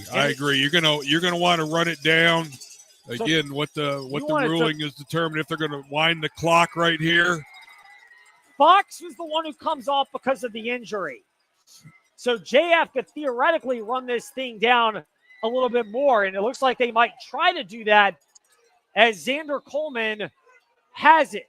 No timeout expended. JF breaks the huddle, and it looks like they may just go for it. We'll see what they decide to do. Clock is at 8, at 7, with 6, with 5, with 4, and now they call it with 6 seconds left on the play clock. It'll actually be 2. So they sent out their regular offense, JF did, and now they'll call a timeout, and it's all going to line up on the snap, the hold, and the kick attempt from Austin Walker. And it's worth keeping in mind, Coach, that Heritage has come relatively close to blocking both of these extra points, but smooth, clean center, snap, and hold exchanges have prevented that from being an issue. Jack Lee is the holder. He's getting ready to line up and wait for the Thax roll and snap. Austin Walker will kick it away. JF lining up to work for it. Heritage, they do have a timeout if they want to try to ice Austin Walker. Yeah, which that's a good opportunity for Coach Bradley, maybe looking to try to do that. Wow, we could be seeing our first walk-off field goal in a long time for the Cavaliers. It could be a walk-off either way. We'll see what transpires. Ball is going to be snapped at about the 10-yard line. Field goal attempt. And in high school, these are not gimme numbers. It'll be a 28-yard field goal attempt from the middle of the field for Austin Walker. Snap, perfect from Roland. It's kicked, it's blocked. Blocked and fallen on. And that's going to bring us to an overtime. A little bit of a high snap, and it was just enough to come in and block it and force overtime. Well, I tell you what, two giant heavyweight throwing Hail Marys at each other. I mean, this is what you'd expect. This is people getting their money's worth on every ticket. Oh, no doubt about it. It has been a thriller here tonight. And just, it wasn't an egregiously high snap from Thax Rowland, but just a smidge high caused Jack Lee to have to make a little adjustment. And it's those micro things that add up in a game like this. And the kick was blocked, and now each team will get a crack at the 10-yard line to see if they can punch it in to the Impact Church end zone. Yeah, wow, what an outcome, what a result. Again, you look at time of possession, first downs, ball control, all of those things. Everything is in favor of the Cavaliers, yet here we are tied 14-14, and that's the way football is. Sometimes the statistics don't show really what has happened for the game. This has been as good as advertised tonight. And really all these, between the three top teams in the Seminole District, Heritage, LCA, and JF, all the matchups so far this year have lived up to the billing. Heritage won last week 35-33, recovered a late onside kick. JF could not quite pull out a 22-19 decision here at Sabre Stadium against LCA a little over a month ago. Captains will meet at midfield, one per team, and JF looks like they'll have the ball first, it appears, as Aiden Slash, the quarterback, gets it, and Thax Rowland for JF was out there as well. And actually, I think Heritage wants the ball first to start overtime and then to trust their defense. Why not? That defense for the Pioneers has been fantastic. They've been on the field practically the whole night, but they've hung in there. They got a defensive score. They've bent a lot, but not broken really hardly at all. Well, I tell you what a crazy, crazy game this has been. Big plays, scooping scores. I mean, just dominant offensive line, yardage by the Cavaliers, but here we are. Two even teams trying to figure this thing out from the 10-yard line in high school overtime. And so here we go. JF and Heritage set to duke it out in overtime, and they will work on the parking lot end toward the flags, so right to left to start overtime, away from the Sabre Stadium scoreboard. Well, each team starts overtime at the 10-yard line, and you can get a touchdown and a 2 if you want to go for it, or you can kick a field goal, and it ping-pongs from there. And again, a turnover stops your possession. So, again, offensively now, your best scenario is you need to put it in the end zone right here. Go ahead and determine what you're going to do for your extra point, and then put it in the hands of your defense. Coleman, backup quarterback, has played all of the fourth quarter and a chunk of the third after the starter Jackson sustained the injury. Gets ready for the snap from the 10-yard line, fakes the pitch, follows blockers left side, and he'll truck his way down to about the 7. It'll set up second down and goal in the first overtime and the first drive of overtime. JF gets it first, and they're at the 7. Yeah, good. That was a good start right there, down about the 7, maybe pushing the 6-yard line right here. But again, Xander Coleman has been the man for the offense, taking over for number 9, Peyton Jackson, who's went out with an injury in the third quarter. Cavaliers trying to get to the Impact Church end zone first against Heritage. Coleman calling for the shotgun snap. Rowland goes in motion behind him. It's an inside give, left side. Fox hit at the 5, brought down right there. Third down and goal coming up for JF and Heritage. They've really bowed up defensively. Yeah, down to the 5-yard line right now. Third down from the 5. Again, this is a huge play right now because you're going to put a lot of pressure on Coach Cruz for his fourth down play on what to do, especially since he has the ball first and having to decide what he wants to do. 2 receivers, Jack Lee to the wide right, Luke Johnson to the short left. Fox and Rowland are the backs. Xander Coleman at quarterback calls for it and will take it and keep it himself up the middle of the field. He'll truck his way, not quite to the Impact Church end zone. Keeps the legs churning and down to about the 2 before he's stood up there. They got him marked at the 2-yard line. 4th down from the 2. Cavaliers sending in the big back, Charleston Harris. Also in Pearson Brooks. They're going with a bigger look, not chancing it after the missed field goal that would have won the game on the final play of regulation. What can happen here? Does Heritage's stingy defense hold? Can JF break the mold from about the 2.5-yard line off the left hash mark? We're tied at 14. First drive of overtime for either team. Heritage will get a crack at it. Tight formation for JF. Coleman, direct snap to Fox, runs toward the line, does not get to the Impact Church end zone. So Heritage's defense stands tall. Wow. The defense all night has been under duress, but what a time for them to come up big right there on the overtime. 4 downs, they stop them at the 1-yard line, keep them from getting any points. Game as good as advertised. It's got the playoff feel from the beginning, and now Heritage, whose offense in a lot of junctures has really struggled, they've only got to go 10 yards to get the win, and they also could kick a field goal if they wanted to. Yes, so that opens up the door now based on the options because they won the toss and they got to defer to the defense. Now they get the advantage of knowing what exactly they need for the game. Ball resting at the 10-yard line. There is an injured Cavalier down. It looked like it might be Cam Fox on the far side. We have stayed here the entire time and are really appreciative of all of our sponsors: Andy Matthews Insurance, Apple Auto Glass, Central VA Flooring, Clyde Smith Plumbing, as the legendary Clyde Smith is up here in the booth with us, Crossroads Family Dentistry, FYAA, Impact Church, Magic City Auto Group, Meineke Car Care, the Concrete Wizard, Trost Law, all allowing us to go commercial-free here in this fourth quarter, not to mention Impact Church, and trips to the Impact Church end zone have been hard to attain. Can Heritage get there and claim a hard-fought Seminole District victory?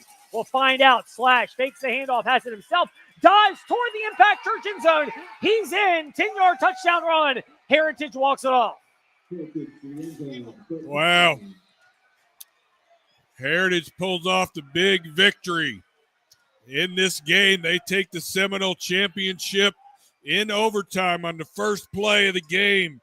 Quarterback Aiden Slash takes it himself for the score. And the game that lived up to the hype gives Heritage a huge victory to bring them additional momentum heading into overtime. Meanwhile, the JF Cavaliers will have a home playoff game next week at Sabre Stadium, but there's a lot of rallying they're going to have to do, from the emotional side of things, spending as much as they did, to what they do at quarterback with Peyton Jackson's collarbone shoulder injury and how that impacts their playmaking and decision as he exited the game in the third quarter, could not return. You have to have a feeling that if he could have, he would have, and therefore he did not, and it had a major impact on the game tonight here this evening. Coach, there's a feeling of shock amongst the JF side and clear elation from the Pioneers.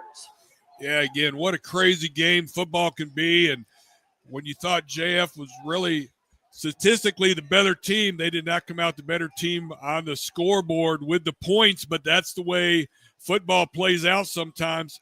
And again, a playoff atmosphere, 100%. What an incredible high school game for Central Virginia.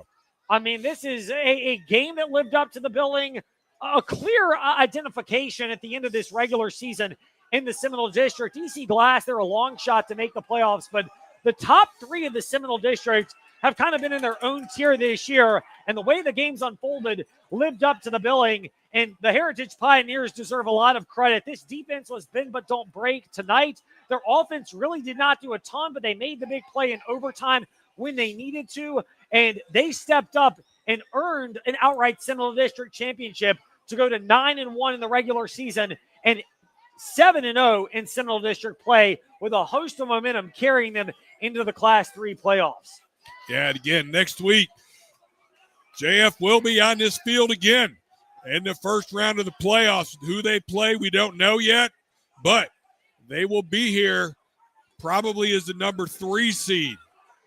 And the whole deal changes as it's likely they're the number 3 seed after this outcome tonight.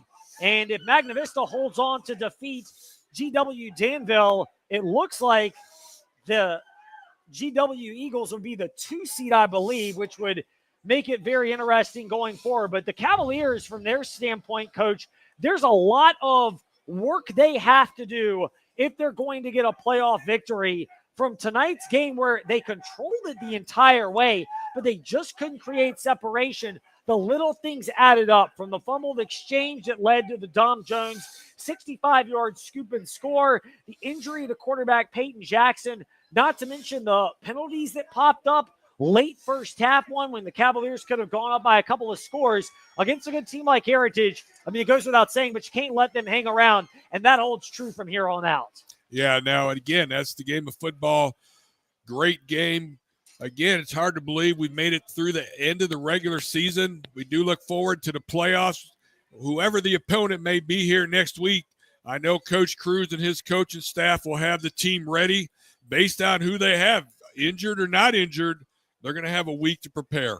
They do, and that's the big challenge for the Jefferson Forest Cavaliers, is what can they do to prepare from this one. Meanwhile, for the Heritage Pioneers, there's a lot to celebrate, but you have to make it quick because you've got your playoff debut as well next week in Class 3 playoffs. This game lived up to the billing, every single bit of it. A 20-7, 20-14 overtime victory for the Heritage Pioneers vaults them to 9-1, 7-0 in the Seminole. The Cavaliers fall to 8-2, 5-2 in Seminole District action, with those losses coming to LCA and Heritage, and a feel for JF of what could have been on a number of different levels. The challenge, though, is can they rally heading into next week's game? We'll see how all that unfolds. In the meantime, we will kick it to Ty Tracy after our break for our post-game show. He'll have your Crossroads Family Dentistry Made You Smile plays of the game. This is from a JF angle, so if you're a Heritage fan wondering, that's a part thing to consider. Add into that, of course, the fact that I think defensively Xavier Scott probably would have been the player of the game. He was a game changer for Heritage, but it'll look differently with the FYAA offensive and defensive players of the game. Ty will have all that when we return. Tough one for JF, big one for Heritage. Pioneers win it 20-14 in overtime at Sabre Stadium. It's easy to forget we've got a lot to be thankful for. A gorgeous place to live, friendly people, and the freedom to be our best. Apple Auto Glass wants to remind you of how wonderful things still are and how fortunate we are. And of course, when you need to fix a crack in your windshield, side window, or mirror, you can trust Apple Auto Glass. When you call Apple Auto Glass, you'll speak with Harold or one of his associates, not some mystery man from an 800 number. So take time, give thanks, and when you need to fix your glass, call Apple Auto Glass, Allegheny Avenue in Lynchburg. It's the perfect time to take your car to Meineke to make sure your engine starts perfectly this year. Whether you need tires, brakes, engine repairs, or simply an oil change, Meineke has you covered with certified technicians, free digital e-inspections with pictures and videos, and financing options. They're there to not only help you start your engine, but keep it running smoothly all year long. They're your one-stop shop for car care needs. Schedule an appointment today by visiting Meineke.com. Trust your key with Meineke, doing car care right. In most things, it's hard to go from ordinary to extraordinary. It's easy with your home or business. Call the Concrete Wizard and transform your place into an extraordinary space. If you're tired of looking at unsightly concrete, then bring light to your old surfaces. Call the Concrete Wizard for free design consultations, free estimates, fast professional concrete resurfacing. And visit theconcretewizard.com for ideas from our before and after photos. It's here, the Fall Spectacular at Magic City Chrysler Dodge Jeep Ram in Bedford. Get 0% for 72 months on 2025 Ram 1500s, or take 10% off MSRP and save up to $13,500. Drive off today in a Wrangler Sport and save up to $6,000 off MSRP. Don't miss the Fall Spectacular sales event at Magic City Chrysler Dodge Jeep Ram in Bedford, 1750 Independence Boulevard, MagicCityBedford.com. Financing with approved credit. See dealer for details. Offers end 10/31/25. A home playoff game to start the VHSL Class 4 playoffs. That's the next step after a strong regular season of Jefferson Forest Cavaliers football presented by TrostLaw.com. Join us this Friday, November 14th. Your Central VA Flooring kickoff show starts at 6:30. Kick at 7 on the Virginia's Talk Station app, 100.9 FM Lynchburg, 95.5 FM Bedford, and Open Virginia Talk Radio Network on your smart speaker. JF Football is also presented by the Concrete Wizard, Apple Auto Glass, Clyde Smith Plumbing, Impact Church, and Magic City Chrysler Dodge Jeep Ram Bedford. Friday on the morning warm-up, fanbuzz.com's John Newby joined us to give us a vibe check around NASCAR after a somewhat disappointing championship weekend and the ongoing lawsuit. Plus, Sam, Ty, Luke, and myself give out our weekly picks. Monday, reaction to the weekend. So join us on the morning warm-up, weekday morning, 7 to 8 a.m. on VTRN Sports, 93.3 FM, 1320 a.m., and on the VTRN Sports app. When it comes to legal matters, there is no substitute for experience. Hi, I'm Randy Trost with Trost Law. We've gained knowledge from serving Virginians for over 4 decades. Since 1982, we've handled auto accidents and personal injury cases ranging from simple fender benders to complex tractor-trailer cases. And we're ready to put our experience to work for you. We hope you never need our services, but if you do, just give us a call at 777-HURT or visit us at trostlaw.com.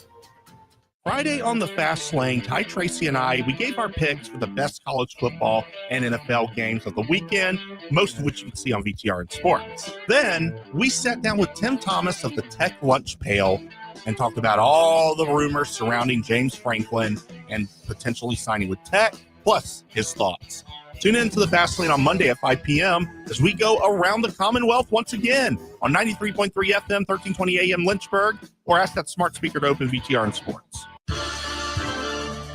This is Jefferson Forest Cavaliers football presented by TrostLaw.com. Welcome to the Jefferson Forest Cavaliers post-game show presented by TrustLaw.com. I'm your host, Todd Tracy. It was a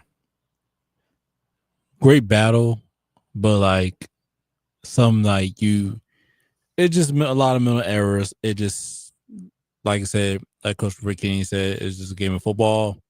It just, Heritage just found a way to win.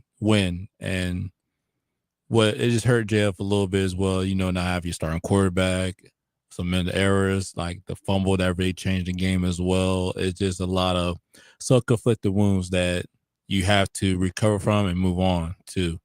And it was a good game. Of course, it was going to be a low-scoring game. Two of the best defenses in the Central District going head-to-head. And, excuse me, everyone, you was expected at least a low-scoring game. So what can you say about that? Both teams played good. It was a hard-fought game. You was going to see a lot of low-scoring, a lot of defense on the field, a lot of 4 downs, a lot of punts, such a back and forth. So that's something you can't take away from both teams, and hopefully they learn from it. Hopefully that JF learned from the situation, this mistakes. That stuff can't happen when you have the opportunity to put a team away. You have to put away immediately. You can't let them hang around too long, because we let them hang around too long. That's when the momentum start change. It'll be like a play that turns the whole game. So stuff like that you can't do, especially when you want to be a good team. You separate from being good to great. So that's the difference. So it was a lot, but either way, they still play a good game. It's something that, they wanted to have back. They feel like it was just right there in their hands. It just, Heritage pulled a play, they grabbed it, and they took the home. Now they are the 2025 Central District champions in the area. So hats off to Heritage. Now it's time for Jefferson Forest to focus on playoff scenarios. I believe that GW Danville won against Magna Vista. I believe, I'm not for sure the score right now. I'll have it in the next after the break. As right now, I think most likely JF will still have a home game, but I believe they'll be the number 3 seed. Depends on the situation. Now, let's go to our FYAA offensive player and defensive player of the game, and then the Crossroad Family Dentistry Made You Smile play of the game. First, we'll go with our FYAA offensive player of the game goes to Coleman. Congratulations, young fellow. Xander Coleman, who got Offensive Player of the Game. The FYAA Defensive Player of the Game goes to Slade Kassid. Congratulations, young fella. I mean, what I say, both of them played good on offense and defense, keeping the team in the game. I know it's not what you want to hear, but hey, you learn, you move on, you learn. And our Crossroad Family Dentistry May You Smile Play of the Game goes to Xander Coleman, getting a 34-yard touchdown pass. Xander Coleman, 34-yard touchdown pass to Jack Lee. And congratulations, Xander Coleman and Jack Lee, both getting nominated for the Crossroad Family Dentistry May You Smile Play of the Game. Congratulations, y'all boys. Congratulations to Xander Coleman, Slade Kassid, and Jack Lee for getting nominated, getting selected for FYA Offensive Defensive Player of the Game and Crossroad Family Dentistry May You Smile Play of the Game. So right now, next week is the first round of playoffs, the Virginia High School League playoffs. We don't know who JF will play, but I guarantee you that they will get a home game. But I believe the playoff seeding will probably be announced sometime tomorrow or Sunday the latest. So that's my intake for tonight's game. As for right now, we'll go to a break. Then I'm going to give you some final scores around the area and along with some college scores. This is the Jefferson Forest Cavaliers football post-game show presented by TrustLaw.com. It's the perfect time to take your car to Meineke to make sure your engine starts perfectly this year. Whether you need tires, brakes, engine repairs, or simply an oil change, Meineke has you covered with certified technicians, free digital e-inspections with pictures and videos, and financing options. They're there to not only help you start your engine, but keep it running smoothly all year long. They're your one-stop shop for car care needs. Schedule an appointment today by visiting Meineke.com. Trust your key with Meineke, doing car care right. It's here, the Fall Spectacular at Magic City Chrysler Dodge Jeep Ram in Bedford. Get 0% for 72 months on 2025 Ram 1500s, or take 10% off MSRP and save up to $13,500. Drive off today in a Wrangler Sport and save up to $6,000 off MSRP. Don't miss the Fall Spectacular sales event at Magic City Chrysler Dodge Jeep Ram in Bedford, 1750 Independence Boulevard, MagicCityBedford.com. Financing with approved credit. See dealer for details. Offers end 10/31/25. In most things, it's hard to go from ordinary to extraordinary. It's easy with your home or business. Call the Concrete Wizard and transform your place into an extraordinary space. If you're tired of looking at unsightly concrete, then bring light to your old surfaces. Call the Concrete Wizard for free design consultations, free estimates, and fast professional concrete resurfacing. And visit theconcretewizard.com for ideas from other before and after photos. Got a crack problem? You know the symptoms. Poor reaction time. Can't see straight. Endless financial mess. Apple Auto Glass knows cracks in your windshield lead to serious problems for you and everyone on the roads. So bring your car to Apple Auto Glass as soon as you see the crack. Apple Auto Glass is still locally owned on Allegheny Avenue in Lynchburg, so you'll speak with Harold, not Mystery Man from an 800 number. They'll handle insurance claims too. Apple Auto Glass, your local shop ensuring fast solutions to your windshield crack problems. Friday on the morning warm-up, fanbuzz.com's John Newby joined us to give us a vibe check around NASCAR after a somewhat disappointing championship weekend and the ongoing lawsuit. Plus, Sam, Ty, Luke, and myself give out our weekly picks. Monday, reaction to the weekend. So join us on the morning warm-up, weekday morning, 7 to 8 a.m. on VTRN Sports, 93.3 FM, 1320 a.m., and on the VTRN Sports app. VTRN Sports, powered by ESPN Radio. The games play here. NFL action this week kicks off on Thursday as the Raiders take on the Broncos at 8 p.m. after Tech Talk Live. Then Sunday, 4 big games. Falcons at Colts in Munich. Then Patriots at Bucks, Rams at 49ers, and Steelers at Chargers on Sunday Night Football. Plus, don't forget Monday, we'll have Eagles at Packers. Catch the NFL on VTRN Sports, powered by ESPN Radio, 93.3 FM, 1320 AM, the VTRN Sports app, and on your smart speaker, open VTRN Sports. Friday on the Fast Lane, we sat down with Jeff Goodman from Field of 68 to talk about the Red Robin Tournament being hosted at the Liberty Arena between Liberty, the College of Charleston, and FAU. We also talked about how Richie McKay is old school but willing to adapt in the new college basketball landscape, unlike other coaches. Tune into the Fast Lane on Monday as we go around the Commonwealth. Weekdays, 5 to 6 p.m. on 93.3 FM, 1320 AM Lynchburg, or ask that smart speaker to open VTR in sports. One of the many things I'm thankful for this year is InsaneRadioDeals.com, because the best deals are all there for you. Liberty Flames football tickets, InsaneRadioDeals.com. Gift cards to Oliver's on Rivermont, Caribbean Jerk Pot, JD's Cafe, downtown Cairo, InsaneRadioDeals.com. Great deals just in time for the holiday season at InsaneRadioDeals.com. Head to the site right now before they run out. Are you sick of missing the big games because greedy corporations are fighting? You never need to worry about ridiculous carriage disputes again by downloading the VTRN Sports app and listen to the best play-by-play featuring Virginia Tech, primetime and NFL, college football, and college basketball games. All the big games, all for free on any device. Don't be caught on the wrong end of another fight between billionaires. Just download the VTRN Sports app. Stay up to date with every game by visiting the VTRN Sports Facebook page. VTRN Sports, powered by ESPN Radio, 93.3 FM, 1320 AM. VTRN Sports app, and ask your smart speaker open VTRN Sports Lynchburg. This is Jefferson Forest Cavaliers football presented by TrostLaw.com.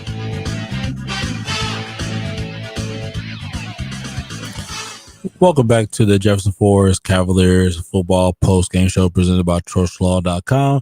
Now here's some final scores around the area. As right now we got Radford beating Martinsville 39-0. Alta Vista gets the win against Gretna 35-3. Denver walks off with a win against Chatham 28-6. Appomattox dominated Nelson County 38-7. Salem gets the win over Christiansburg 48-28. Williamsburg gets a huge win against Stan River 51-6. LCA gets another Seminole District win as they beat Liberty Bedford 50-20. Glass walks off with a pick six as they beat Brookville 23-20. Excuse everyone. Amherst gets the win over Rustburg 38-10. Excuse everyone. 38-10. Bassett dominates Halifax 56-6. GW Danville beats Magna Vista 36-28. And excuse me, everyone. Turner Ashby beats Spotswood 37-13. So those are all your scores around the area. And I believe that GW Danville clocks in the number 2 seed after being Magna Vista. So those are all your scores around the area. Then let's go to some college. Let's first of all, I'm going to say some VTRN Sports College football picks for tomorrow and VTRN Sports NFL Sunday football. As right now for our VTRN college football, we had the number 7 BYU Cougars versus number 8 Texas Tech Red Raiders with cover starts at 11:30, kickoff starts at 12. Number 9 Oregon Ducks versus number 20 Iowa Hawkeyes with cover starts at 3, kickoff starts at 3:30 right after the Providence versus Virginia Tech men's basketball game. LSU Tigers versus the Alabama Crimson Tide with cover starts at 7, kickoff starts at 7:30. As I say again, BYU versus Texas Tech, cover starts at 11:30, kickoff starts at 12. Oregon versus Iowa Hawkeyes, Iowa, number 20 Iowa, cover starts at 3, kickoff starts at 3:30. Right after the Princeton versus Virginia Tech men's basketball, then LSU versus Alabama with cover starts at 7, kickoff starts at 7:30. Then NFL Sunday football, where we got a morning game overseas at Berlin, Germany, with the Atlanta Falcons versus the Indianapolis Colts with cover starts at 9:15, kickoff starts at 9:30. Then noon game, we got the New England Patriots versus the Tampa Bay Buccaneers with cover starts at 12:30, kickoff starts at 1. The LA Rams versus the San Francisco 49ers with cover starts at 4 o'clock. Kickoff starts at 4:25 p.m. Eastern Time. Then our Sunday night game, we got the Pittsburgh Steelers versus the LA Chargers with cover starts at 7:30. Kickoff starts at 8:20 p.m. Eastern Time. As I say before, with the VTRN Sports NFL Sunday. With first game, we got the Atlanta Falcons versus the Colts. With cover starts at 9:15, kickoff starts at 9:30. New England Patriots versus the Tampa Bay Buccaneers with cover starts at 12:30, kickoff starts at 1. LA Rams versus San Francisco 49ers with cover starts at 4, kickoff starts at 4:25. Then our Sunday night game with the Pittsburgh Steelers versus the LA Rams with cover starts at 7:30, kickoff starts at 8:20 p.m. Eastern Time. And that's a wrap for the regular season. Next up, playoff time next Friday. We'll wait and see where Jefferson Forest land the playoff seeding and who they'll face. I believe the number they lock the number 3 seed, they get the home field, but they don't know who they're gonna play the first round. So we'll find out tomorrow, Sunday the latest. As we close tonight's broadcast, I'm your host, Todd Tracy. Thank you for tuning in to the Jefferson Forest Cavaliers post-game show presented by TroSlaw.com.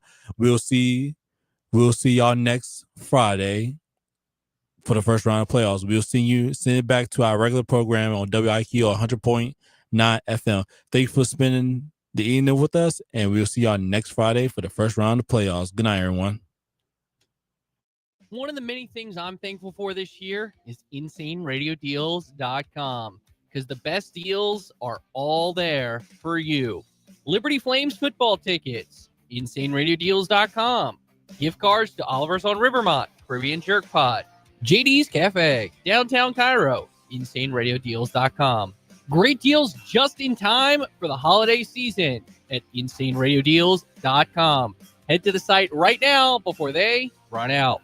Are you sick of missing the big games because greedy corporations are fighting? You never need to worry about ridiculous carriage disputes again by downloading the VTRN Sports app and listening to the best play-by-play featuring Virginia Tech, primetime and NFL, college football, and college basketball games. All the big games, all for free on any device. Don't be caught on the wrong end of another fight between billionaires. Just download the VTRN Sports app. Stay up to date with every game by visiting the VTRN Sports Facebook page. VTRN Sports, powered by ESPN Radio, 93.3 FM, 1320 AM. VTRN Sports app, and ask your smart speaker open VTRN Sports Lynchburg. Friday on the Fast Lane, Ty Tracy and I, we gave our picks for the best college football and NFL games of the weekend, most of which you can see on VTRN Sports. Then we sat down with Tim Thomas of the Tech Lunch Pail and talked about all the rumors surrounding James Franklin and potentially signing with Tech, plus his thoughts.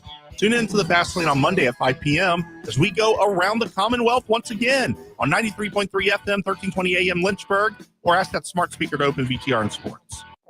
A home playoff game to start the VHSL Class 4 playoffs. That's the next step after a strong regular season of Jefferson Forest Cavaliers football presented by TroSlaw.com. Join us this Friday, November 14th. Your Central VA Flooring kickoff show starts at 6:30, kick at 7 on the Virginia's Talk Station app, 100.9 FM Lynchburg, 95.5 FM Bedford, and Open Virginia Talk Radio Network on your smart speaker.